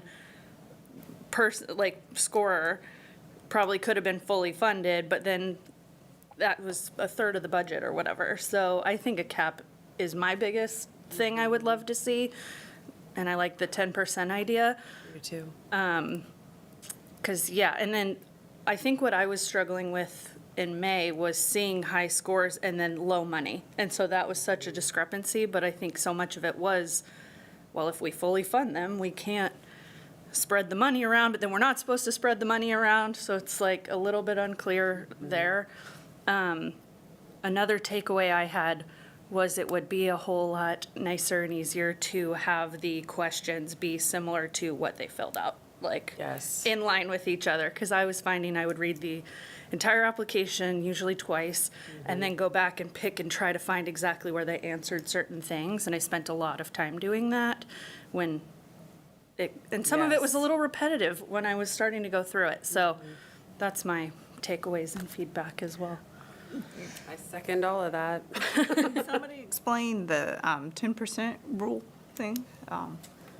Just Just a brief, I'm sorry. straw proposal, so Okay. basically you could do something like the maximum application amount would be 10% of the available funds. Okay. And then we would know the available funds in December, right, when the application comes out? Yeah. We'll know how much is We available. have somewhat of an idea right now. I think I have to look at the guidelines that's given to you guys, but it'll be refined more in October. But right now, we're looking at between 290 and 300,000. So Okay, so similar amount. similar to amount, this, yeah. I don't think it's going to change. I think the finance director was hoping it would go up a little bit more, but it's probably going to just be around that range. Okay, so what you might say is the greatest application that could be made was for maybe $25,000. And then you could also possibly put in a kicker, so that you say the maximum application is $25,000. If there's additional funds, could you use more to do something else, right? So have them, have them kind of create a question in regards to, if more was available, what would you do with that, right? Yeah, that would be an Would, excellent you know, question. and then that would give us some latitude to be able to say, okay, we'll kind of try to get through the fully funded ones, and then, hey, look, we could add some more into some of these other ones. It complicates our efforts a little bit more, but what it does is it kind of spreads it around a bit. Possibly. That tough decision of, I'll just put in an application, I'll take the whole thing. Just give it all to me and I'll be good. Yeah, we've been through there. We've been on that one before. And I will just say that I've struggled every year with the small requests. Like, we have the different sections, but we have to collate them all together into one. And then when we come here, it's like all the rankings are different. And if the small requests rank higher, then we can fully fund them. But I'm always, and this is just me, I struggle in the discussion because I'm like, well, we can fully fund all of them. And we rank them. And we could do that. Right, but it doesn't necessarily, it hasn't shaken out that way every time. And so I know I personally have struggled with, I'm going to give, $75,000, and this other organization just wants $2,000 to buy walkers, like 10 walkers. And I struggle with that every year. And so, because when we rank them, we rank them accordingly, but then when they get all put together across the board, and this year was one of those examples where we had a lot of the small requests that ended up being ranked a lot lower in the grand scheme of things. But they were still within their priority group, right? So, They do get. Yeah. so they they were get ranked. still within the small. We just ranked them there, and then Right. we could decide on where we want to draw Right. that line. Right. Yeah. I But that's what thought I'm it saying was. is that when we only have 5, Yeah. and the total of it is $14,000 out of $290,000, I lean towards fund the $15,000, especially when it's a one or two that's been repeat, and I've read their reports, and they're like, it's legitimately a really good organization and doing things, and not to delegitimize that. When you have a larger organization, you have more staff, more people, and more problems, to be quite honest, like more problems in the community to address. Well, but So it's that's- just really hard. I'm just saying, for me personally, it's just really challenging. But that's part of one of those Sorry. Yeah. in biases that'll come into this, because even you might look at it and say, it's tough to look at at somebody that is feeding people in the 100%. community and say, 100%. yeah, I'd really like some stuff going to education programs within the school and maybe some of the STEM efforts. Right. Because those are meeting a different need within the community, but they're not on par, so it's tough to. And that speaks to the priority, bias. right, it speaks to the priority or the preferred situation that we're looking at of what is the direction from the council when these are the trends that we're seeing? I think is where it comes down to. Is it possible to change, this might be real crazy, is it possible to change how we do the funding priorities and instead do the categories? So like, instead of getting the spreadsheet and it's broken down by mission support and small requests, if it's broken down by neighborhood and physical environment, food, health and wellness, and then we're like basing the nonprofits that are in similar categories only against each other? Or is that way too biased? It was out there. I don't know. I get what you're saying Because not, like, this is what the point of the discussion is. Right. Like, we're trying to figure out how do we problem solve And and stay equitable. Because that might Going to help. have big requests mixed with little requests, mixed with, then you're going to have But maybe that's okay. versus, mental health. And Yeah. yeah, I think we came up with those 3 groups specifically to try to address some of the stuff in the Kone report. And we maybe go back and revisit the Kone report recommendations to see if there's a way that, as we know now, we've been through 3 or 4 cycles with this process, to go back to the Kone report and revisit, does some of that make sense? And I think I was the only one that was part of that, right? Yeah. So. When was that? That was pre-COVID, right? The what? The Kone report? Yes. Okay. The Kone report was, Right before COVID-19, I think, But 18 or we- 19. but then we did the bulk of now what do we do with it? That was during COVID time, Zooming. Right, but the data is from Data was pre-COVID. Yeah, is pre-COVID. what- Mhm. Yeah. How often does the city, was that the first ever type of report they ever did? Yes. They did one in 2013, 2013, there was a historical one done. I think staff might have done that. but then that was the,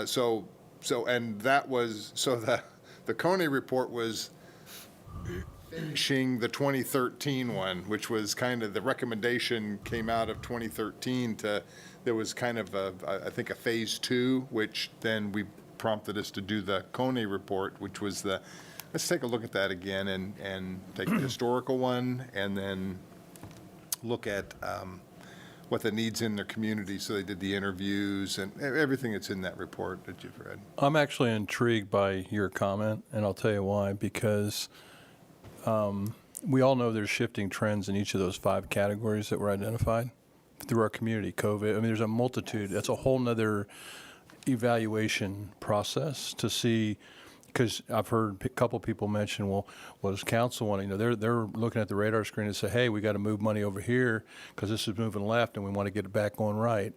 And so I was intrigued by her comment because for me, and again, I haven't been involved in the process yet, but I'm going to make a comment just from a business perspective.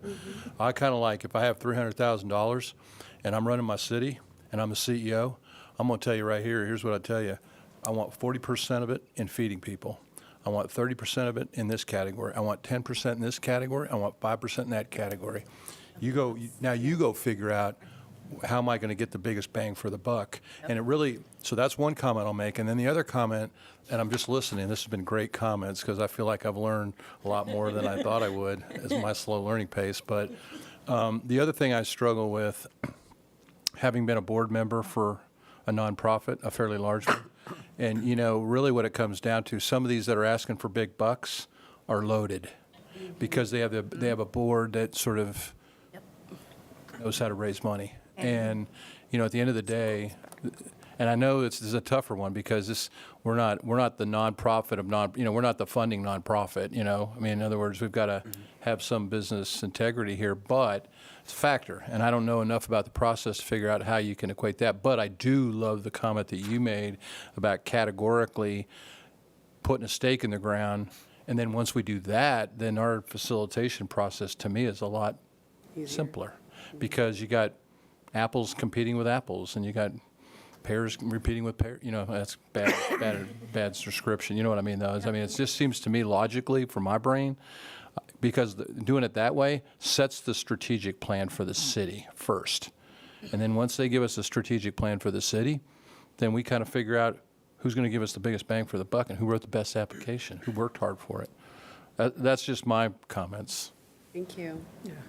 Just to add to that, right? I think city, the budget allocation, right? I think it also has certain priorities, and I don't know whether that's been reflected in our questionnaire and the areas that we have, right? Maybe I think that is the one thing that we can check with the city council and get an input as well. Okay, hey, these are the 5 areas that we are having, and these are the same areas that you are looking into. It may be like aligning with those areas that city is focusing on, or maybe let the city fund those areas and then we can focus on the rest of the areas, right? So I think maybe we can get an input from the city as well on that angle. Thank you. I like that. And as I recall, I believe that the city council was resistant in providing that type of direction to the commission, but I'm... that was going to be my next question, Right, is so what are the next steps? What would be like the after next this step discussion, if we chose to do something like that? what do we do now? Sure, so tonight's an open discussion item, not an action item, but for Right. us really, for staff to take your feedback and I think that we hear and understand that you're looking for more direction, and for us to do a check-in internally and see if it's an appropriate thing for us to run through the channel and get some Okay. council direction on. We can take, if there's specific points or just the whole of the conversation that we have tonight, we can synthesize and then relay that back internally.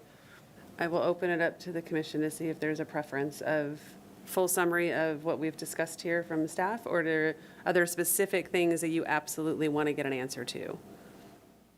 I know I'd like to have a specific answer to the max request. And Yes, I think I heard agreement of 10% was a fair, Yep. a fair cap because of, like, it was really fun because I came on like the first year and then we had like ARPA funding. Oh, yeah, And yeah, so I yeah. was Oh, you like were just moving and right grooving with, there. I was like, woohoo, I've got daddy's credit card. It was fun. But then all of a sudden it was like, Time's wah, over. we don't have that anymore. That's sad. And so it was really, this year was really challenging. So I think if we can for sure get an answer to that, and then I think I like the idea of the priorities, like you had talked about, of do we keep the 3 categories or can we categorize by the needs? What's the exact So max funding. Need areas, yeah, community Funding needs. priority. Yeah. Funding priorities in the community need areas versus mission, small requests, and so like the food, thank Innovative. you, yeah. The food, health, and wellness. So the service categories versus the Yes. funding priorities. Yes. And then the last thing, correct me if I didn't hear this correctly, but the priorities, if there's any priorities that we're, for example, if they say, no, we want you to stick with your 3 main categories, then are the priorities to fund fully? Is it to fund small requests and then distribute, like, highest ranking? Like, how, is there any kind of direction in that? Because there was specific direction in the past of fully fund as many as possible.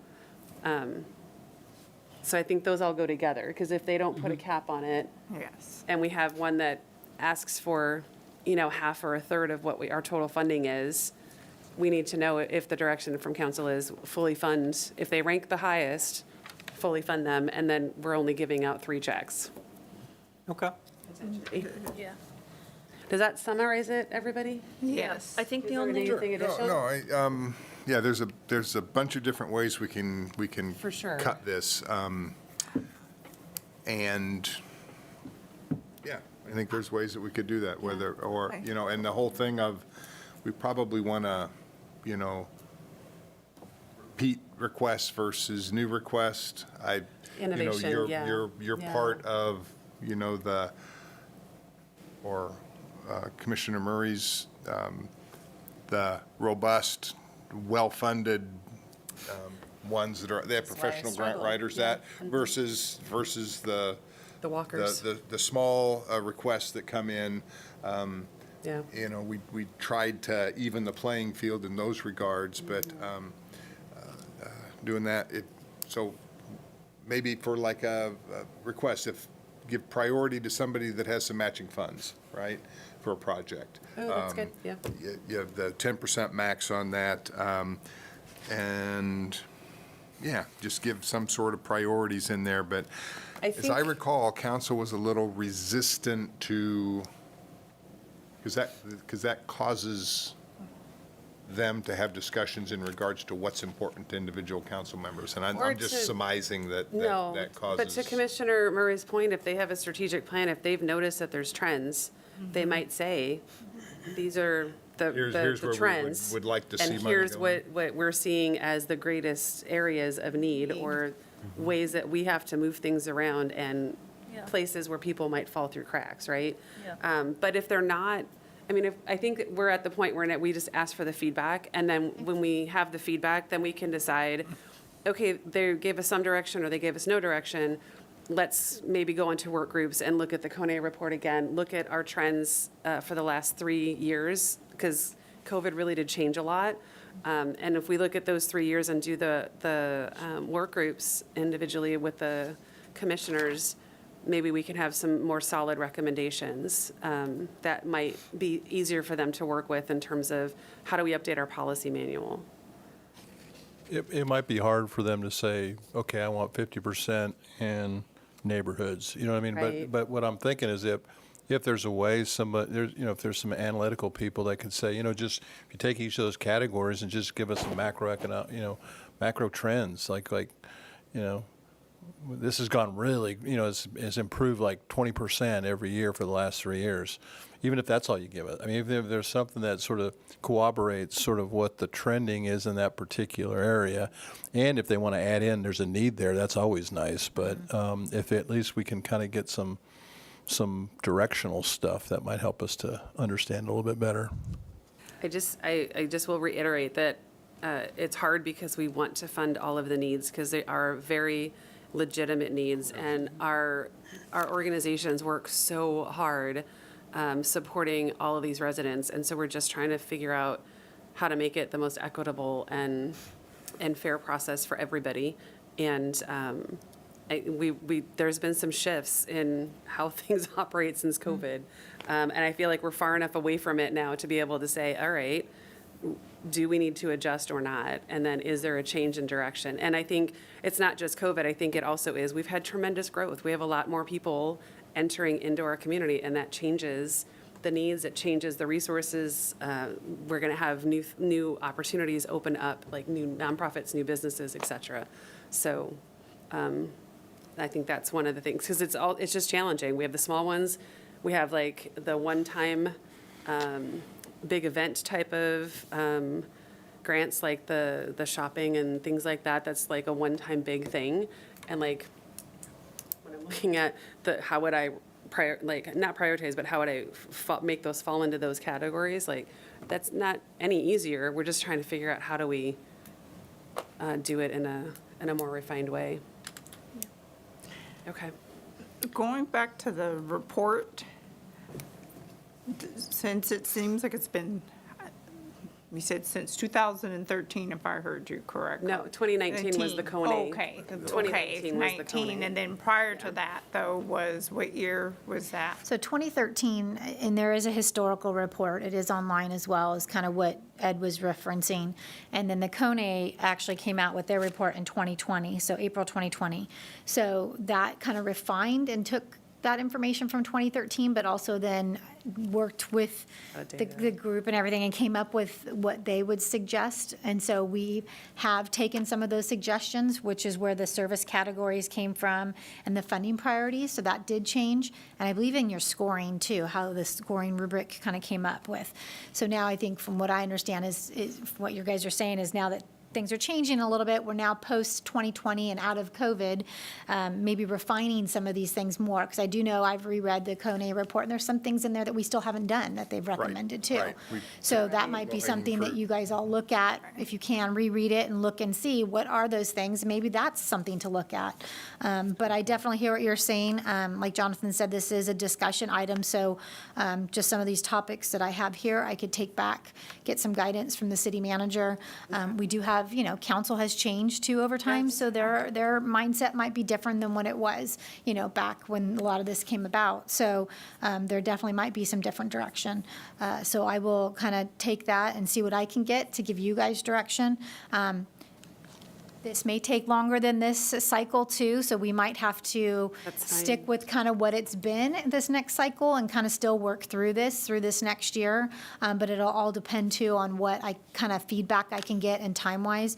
This might be something too, council might want to sit down and have a further conversation with, and direction-wise, versus me just attending a council meeting and kind of getting that. So I'll have to definitely chat with the city manager and get some direction on that, on how to. So we might be able to continue this discussion in September, at the September meeting. Definitely, and I can, with a little more hopefully I can bring information. back some more answers for some of this. Hopefully I'll get some answers or some direction on some of this. I don't know timing-wise with, Right. I can tell you, I know the city manager meets with the council members, so he can probably bring some of it up, but I'll have to get some direction. But I definitely, hopefully we'll have something for you guys in September. If not, then we can further this conversation, even more. Maybe you guys can do some more research, reading the Kone report more. Definitely read the funding policy, because I know just even the target maximum amount, I've kind of pulled some old, there has been. We used to have a cap. Yeah, there was a cap, and it was removed, I want to say, because I pulled them, I think 2017, maybe 16, 17 is when that cap went away. Okay, all right. So there was, but I think it was, I'd have to reread it, but I think it was an actual amount. I don't think it was a percentage. So 20 or 30, 1,000, somewhere between yeah. there. Yeah. So it's So- kind of the same thing we're talking about. But, Yeah. the benefit, Commissioner Murray, the Kone report, because that was generated with the council at that time. They were sitting down, getting their input, their priorities, their sort of stuff. So they had their input into that. So now we're asking to how to go reconfirm that with a new council, I think is what we're kind of talking about. And Right. should we put priorities to things and adjust? And should we look at the things that we haven't implemented yet that, I mean, it might be, I think at this point, we can just table it until we get more information and put it on for the September meeting to discuss further. And then I would just recommend that we all go back through the Kone report and kind of pick through the things that we think, are pertinent to the conversation and/or areas that maybe, now that we have expanded population, maybe we should go after these new priority areas and discuss that and go further from there. And then I think for this cycle, if we don't get the direction, then I think we do need to look at the questions for the application again. Would you guys like me to bring those? I don't have to look at our calendar. Would you? It's on. It is for September? Yeah, I believe September it's 9th. on there. Okay. Yeah. So we'll I just definitely want to bring- let the new commissioners know that the questions, are they still online, Toby? The The application questions? I don't think so, because I don't, Is there a way to get a blank copy to the new commissioners so that they can see what, okay. You already have them, okay, okay. what I could do too is, it would just have to be in the staff report for the next, or can I send them the questions that we've had in the past? We'll figure it out. We'll get it to them. Okay. Yeah. Thank you. All right, well then I'm going to go ahead, in the interest of time. I just want to appreciate my fellow commissioners. Thank you for such a good conversation. I know that it was something that we discussed in May and we've kind of been ruminating on and talking about and thinking about individually. And so I appreciate the very good discussion that was rich tonight. So thank you. It was a good topic. Thank you to our amazing staff that always supports us so well. We'll have to watch this video probably a couple of times to get all of it. I tried, but yes. Subtitles, and it'll be fine. Download See how the well we did. transcript. Yeah. No, I think it's definitely a good conversation, because like you said, things have changed. I think that, with the city growth, reading the Kone report, there is some things I think we could still possibly do in there. Yeah. And go from there. So these are definitely good conversations.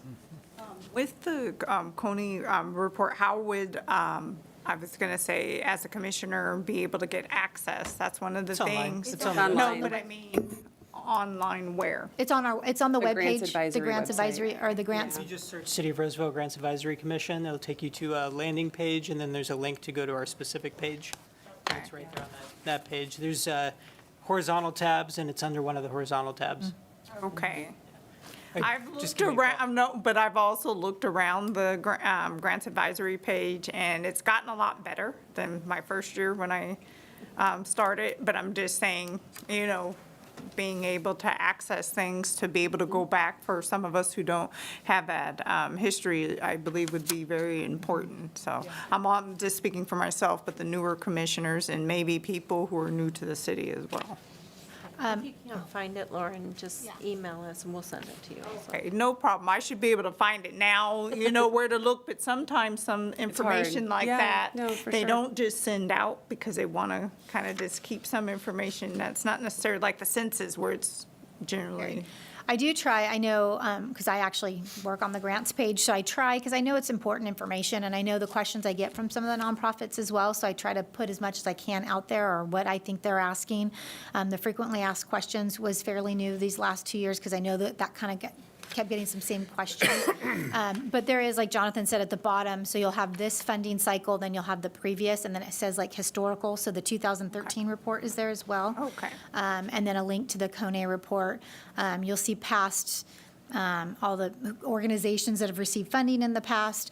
And our website is undergoing, we are going to be, I think we just learned today, January of '26, we're supposed to have a new website, so hopefully that will look a little differently. But, yeah, so, and if you can't seem to find something, let us know, and we'll see if we can get it to you. Thank you. Wasn't trying to say the city, I want to make sure I put this on the record and clarify. I know the city's not trying to keep anything from us, but sometimes when you're Get hard not to as. look for. Yeah, Exactly. Absolutely. I'm going to close out agenda item 5.6 now. Could we open for public comment? Open for public comment, thank you. Is there any public comment? Okay, then I will close public comment. And we will move on to, we only have a couple more agenda items. Yes. So we're going to go on to reviewing the policy manual and grant guidelines.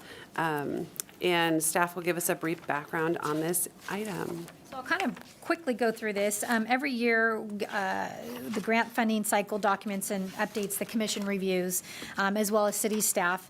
And for the upcoming funding cycle, and this year for the 26-27 funding cycle, staff brings before you required update to the Citizens Benefit Fund policy and manual.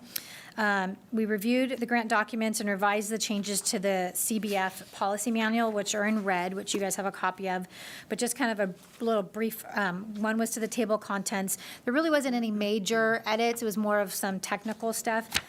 One of the things, though, that we did edit was the city projects. We clarified the exclusion of grant funding for city projects, which is on page 42.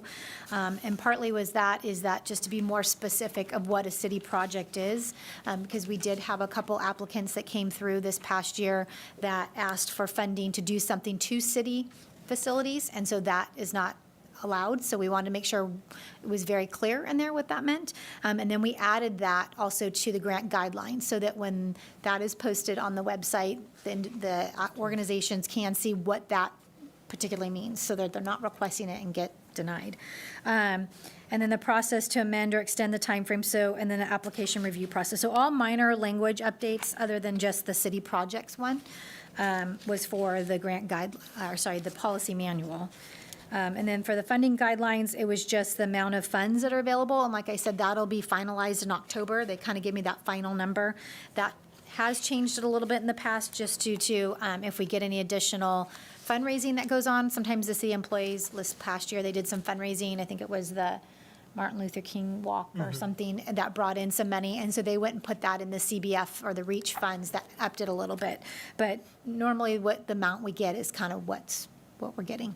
And then just the CBF eligibility required language update and the removal of the Roseville, so the REACH. So that's been kind of just something we've kind of talked through these last couple months. REACH is an employees fund, and that has changed because it used to be REACH was on our, I can't think, the line item that you could actually, if you didn't want to give to a specific organization, you could give to REACH, and then that money goes into where you guys decide it goes. We have found that has dwindled, and now the employees are picking specific organizations. So because of that, we've eliminated it, because I think it was confusing too to the public when they were asking, oh, I want REACH funds versus CBF. Well, to be honest, it's all CBF. So just to kind of make it a little more simpler reading, and it's more of a technical on the back end for us. So I didn't want people to think we eliminated it to eliminate the fun. It's just, it really is for on the back end for staff is what REACH is. So we removed that as well. And I think that was it. Yeah, so. So I will, with that said, I will open that up for public comment. Comments. I will close public comment, and I will ask if there's any inquiries or comments or discussion with my fellow commissioners. Concerns? Okay. With that, then I will entertain a motion to approve. Can I? Okay. Can I add something real quick? Just so you guys know, this was intended to go to council. I was going to take it in September, but because of the discussions we've had, I'm going to take it in October is kind of the plan. Okay. So because if anything does, these are right now what I want to take. However, I will see if anything changes with our discussions in the next month. If not, then we will move forward in October with this, and then it can be reevaluated again next year. So, yeah, if that makes sense. Yeah, Okay. absolutely, Okay. absolutely. So, sorry, didn't mean to interrupt No, that, but I that's just okay. wanted to be clear on that. Glad you. I'm just excited. The whole thing, I remembered all of the pieces. Yeah. Okay. Entertain a motion? Anybody want to So motion moved. to? Thank you. Oh, okay. Thank you. I thought you were asking, so I thought they just gave us the order to. Do I have a second? Yes, I second that. Okay. That's to approve both the policy manual Yeah. and the grant guidelines. Yes, please. Okay. Everybody's second favorite part, the election of the chair and vice chair. Oh, sorry. Oh, sorry. It's okay. So close. Almost. So close. All those in favor? Almost had it. Motion by Commissioner Kriz and a second by Commissioner Meeks Harris. All in favor? Aye. Any opposed? So close. Okay, so second favorite part of the year, and that's electing the chair and the vice chair for the 2026-2027 funding cycle. Staff will give a brief background. So annually, a chair and a vice chair shall be selected by the commission. Any voting member of the commission, except the youth commissioner, can serve as a chair and shall be seated at the next meeting. The length of term for chair and vice chair shall be 1 year. However, there is not limitations on the number of consecutive terms the chair or vice chair may serve. To be consistent with administrative standards, the new chair and vice chair will start in the new roles the next meeting. And I'll set up a meeting to discuss the next agenda with the new chair and vice chair. And that's all I have to say about that. So with that being said, I will entertain nominations or volunteers. Does anybody Whichever. want certain roles? We don't have anybody that has indicated they want certain roles, but we did have one that would like to abstain. Neva has asked to not be chair again next year. She said she'd love it, but her time constraint next year, she's not able to do it. You want to be the chair next year. I am happy to serve in any place that I am nominated. Okay, because I like how this, I'm not trying to please if anybody, but I really liked how this kind of ran. I would like to go ahead and make Acosta the chair and vice chair Kriz. I really liked how you guys were able to play off of each other. I'm looking at it from a leadership standpoint.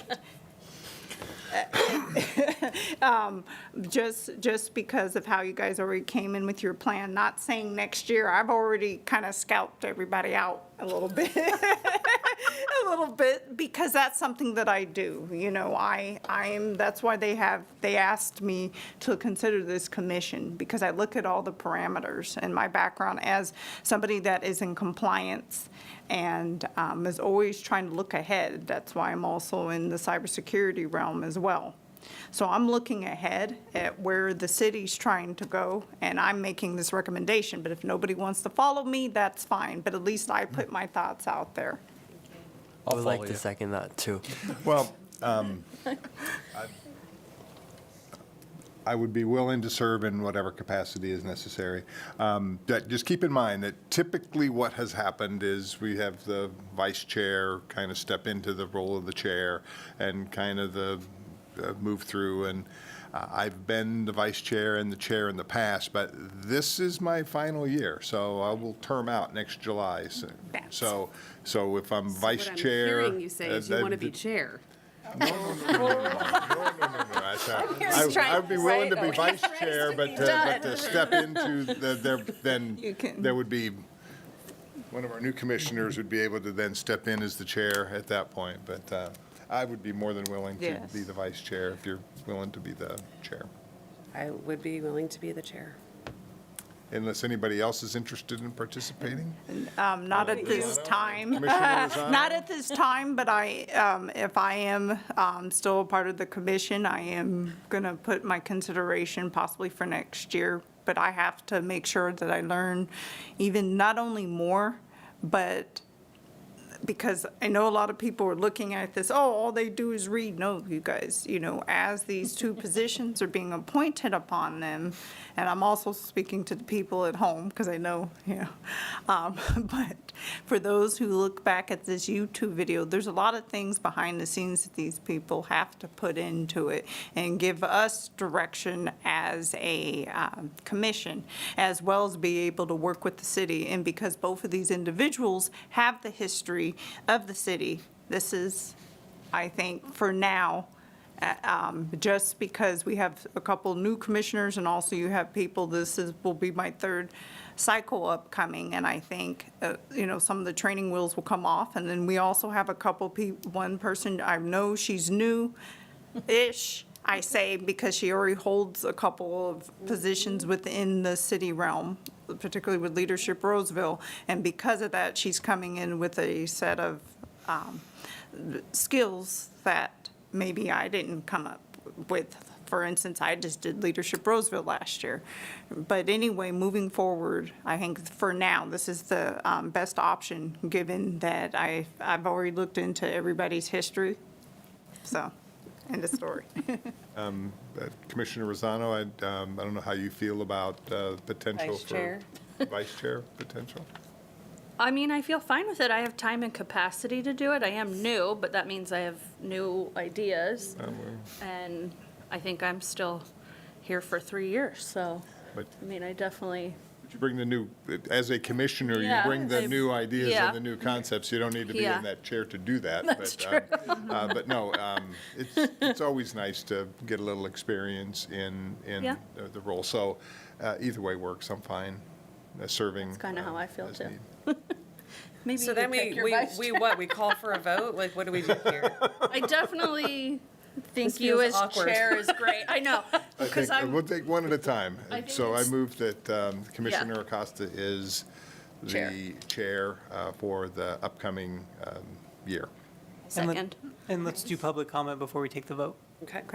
And I will open it for public comment. No public. Thank you. I will close public comment.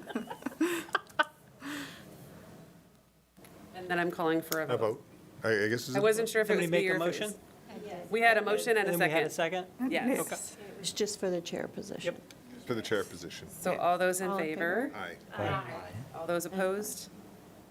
Okay. Okay. Now vice chair. So we have two nominations for vice chair. Do we want to do votes for each, or how does that work? Well, we can either, somebody could make a motion, or you could reach informal consensus, and then somebody could make a motion. So if you wanted to have additional discussion and come to a consensus first, you could do that.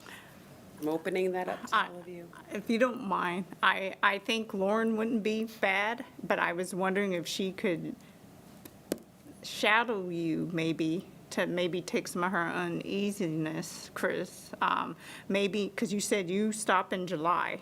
Is there a way constitutionally here to do is she would take over like, let's say he wants to stop in June or something, We'd have to we'd be at this Okay, time I'm next sorry, year. I was just trying to It's take annual. some of the, that's all. And I realize that his term is up, and so I'm realizing that, and that's why I kind of put a plug in for another individual that is, already has been welcome and stepped into the community, so. Any discussion items? You guys have any opinions down here? Do we have any consensus? Do we have Anybody any want to votes? jump Like to, unless Murray is looking, that's my other This is not person I would campaigning point time. out. No, I'm serious. I'm also been listening to the remarks of Commissioner Murray this evening too. And so if I had to pick I don't a know new if I have juice, person. but I give you between I'll give you Lauren. an opinion that doesn't have a whole lot of basis because I'm just meeting Commissioner. Well, if you guys don't remember, if you remember correctly, Neva, Commissioner Parker stepped in and she was new, but she was a 20-year resident of Roseville. So I'm looking at people's background, not necessarily how much time you served on the commission, but also your willingness and capacity. So I guess my formidable three candidates would be Commissioner Murray, Chris, and Rosano. Well, I appreciate that, but what I was going to say is that just from my perspective, I think Ed clearly has been here and sort of has a lot of perspective, and I think all of us here, and I'm looking forward to as one, benefiting from just being around and seeing his leadership style, because we'll all learn, and you're going to probably be next up. Like, I don't disagree with that, because I'm very, very impressed with everybody here, but certainly your remarks and your comments, and I think you're clearly one step away. You could jump in now, but I think with Ed and his background. We're talking vice chair. No, I was thinking one step away from the vice chair. Yeah. I'm not getting into your, no. But I make a motion. I just think, from my perspective, I think Ed, he's demonstrated a lot of leadership for a lot of years, and I think with us, Neva and I being kind of new, and all of us kind of learn, I think this is an opportunity. And I think what I've seen so far, these two have a lot of good energy together, and I think I'm looking forward to being a part of the journey. Yep. Go team. Yeah. So Is that I'm a- is that hearing a motion? consensus. It's a motion, I guess, I am technically. hearing consensus. And I second the motion. Okay, then I am calling for a vote. That's public comment again. We'll get it drilled. Again? It's twice? It's only on my paper once, just to be clear. But you had two different I motions. just, okay, so I will open it for public comment. Did you get out? You don't have to. I love the camaraderie. I wish our board was as entertaining. Thank you. Yeah, very collaborative. All right, with that, I will close public comment. Now I can. Public comment, we're good. Now I can call for the vote. All those in favor? Hey. And any opposed? We did it! We are at the conclusion of our meeting. We only have the staff report left, which is the most important part. Thank you so much. I swear I only have a couple things just to add. Just wanted to remind you guys that site visits are allowed until December 1st, so when the application opens, so you guys are more than welcome to go visit. I know there's already been an invite. Just let Heather or I know if you guys are attending, so we can kind of keep track of how many of you are attending events as you're being invited. Also, just for those that are watching, the final year-end reports are due for the organizations that received funding this past funding cycle for 24-25.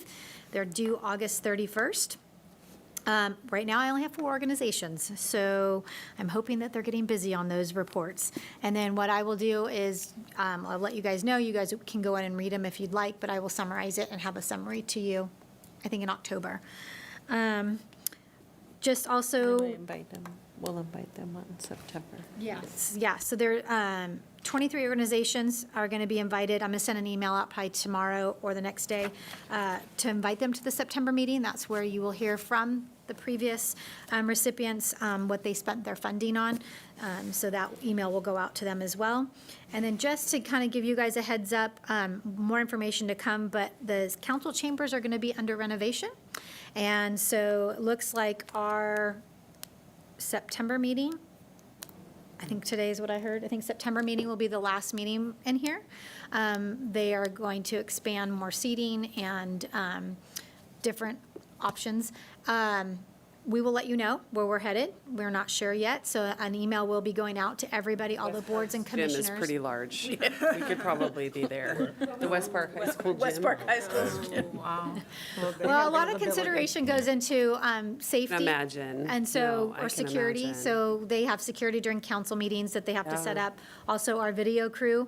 For But sure. they'd like to find a place that they could keep the video stuff and not have to take down every time. So there is a chance that if that happens, not all of our meetings might not be televised. And I've already said which ones I feel would be most important, which would be the January. Yes. And this construction is supposed to go through April, so we might not even be in here in April. So I feel like Okay. the April meeting, the funding meeting, is also another one that should be televised. So, but we will know more, so you guys should, it won't probably come from me. I think it will come from our city clerk's office, where that meeting will be in October. Actually, we don't even have anything slated for October unless you guys decide that that needs to change after September's meeting, so. Yeah. But just wanted to, if you start seeing things, I want you guys just to know it is coming, that we will be out of here for about 6 months. One quick question. In September's meeting, I know we go over the questions. Will we go over the report as well? The report questions? I can bring those if you'd like. Okay. And I just, sorry, I'd mentioned that earlier in the discussion, but when looking at how those tie together, because there is such a distance between the two, and we're already kind of looking at the next funding cycle when we get those reports in. Okay. But yeah, if there's a way that when we're looking at changing the process or updating or refining those processes, it might be something that we look at of how do we incorporate, if we're looking at changing categories or whatever, how do we incorporate the data that we're getting from the reports to kind of look at those trends and things like that? They kind of go together. Sure.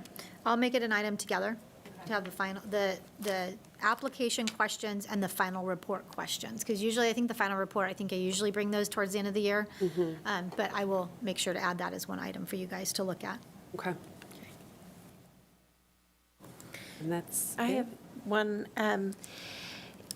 Would anyone be willing to help our new commissioners with, like, familiarizing them with Zoom grants? On Happy your to. process? You would be? Yeah, Okay. I can do I that. can set up some meetings. I'm going to be sending you your logins and passwords, and then she'll be, Thank you. all right, thanks.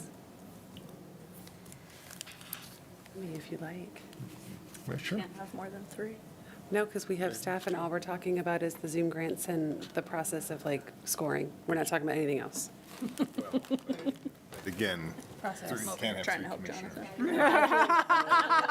Julie, if that's okay? Yeah. Oh, okay. Yeah, I was going to say, no violations here. I'm making sure. It's better to do it. Less, yeah. That's all I had. Steer us wrong. I get an invite and there's 4 people on it. I know. Hey, Jonathan, I noticed you weren't CC'd. Comment, please? We have to. I'm just kidding.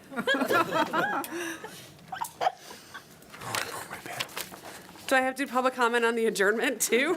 Are we Just gonna- asking for a friend. You're gonna do commission comment? Okay, do I have any final commissioner comments tonight? Any further things to say? Yeah, I think the September meeting is always a highlight, and I just kind of wanted to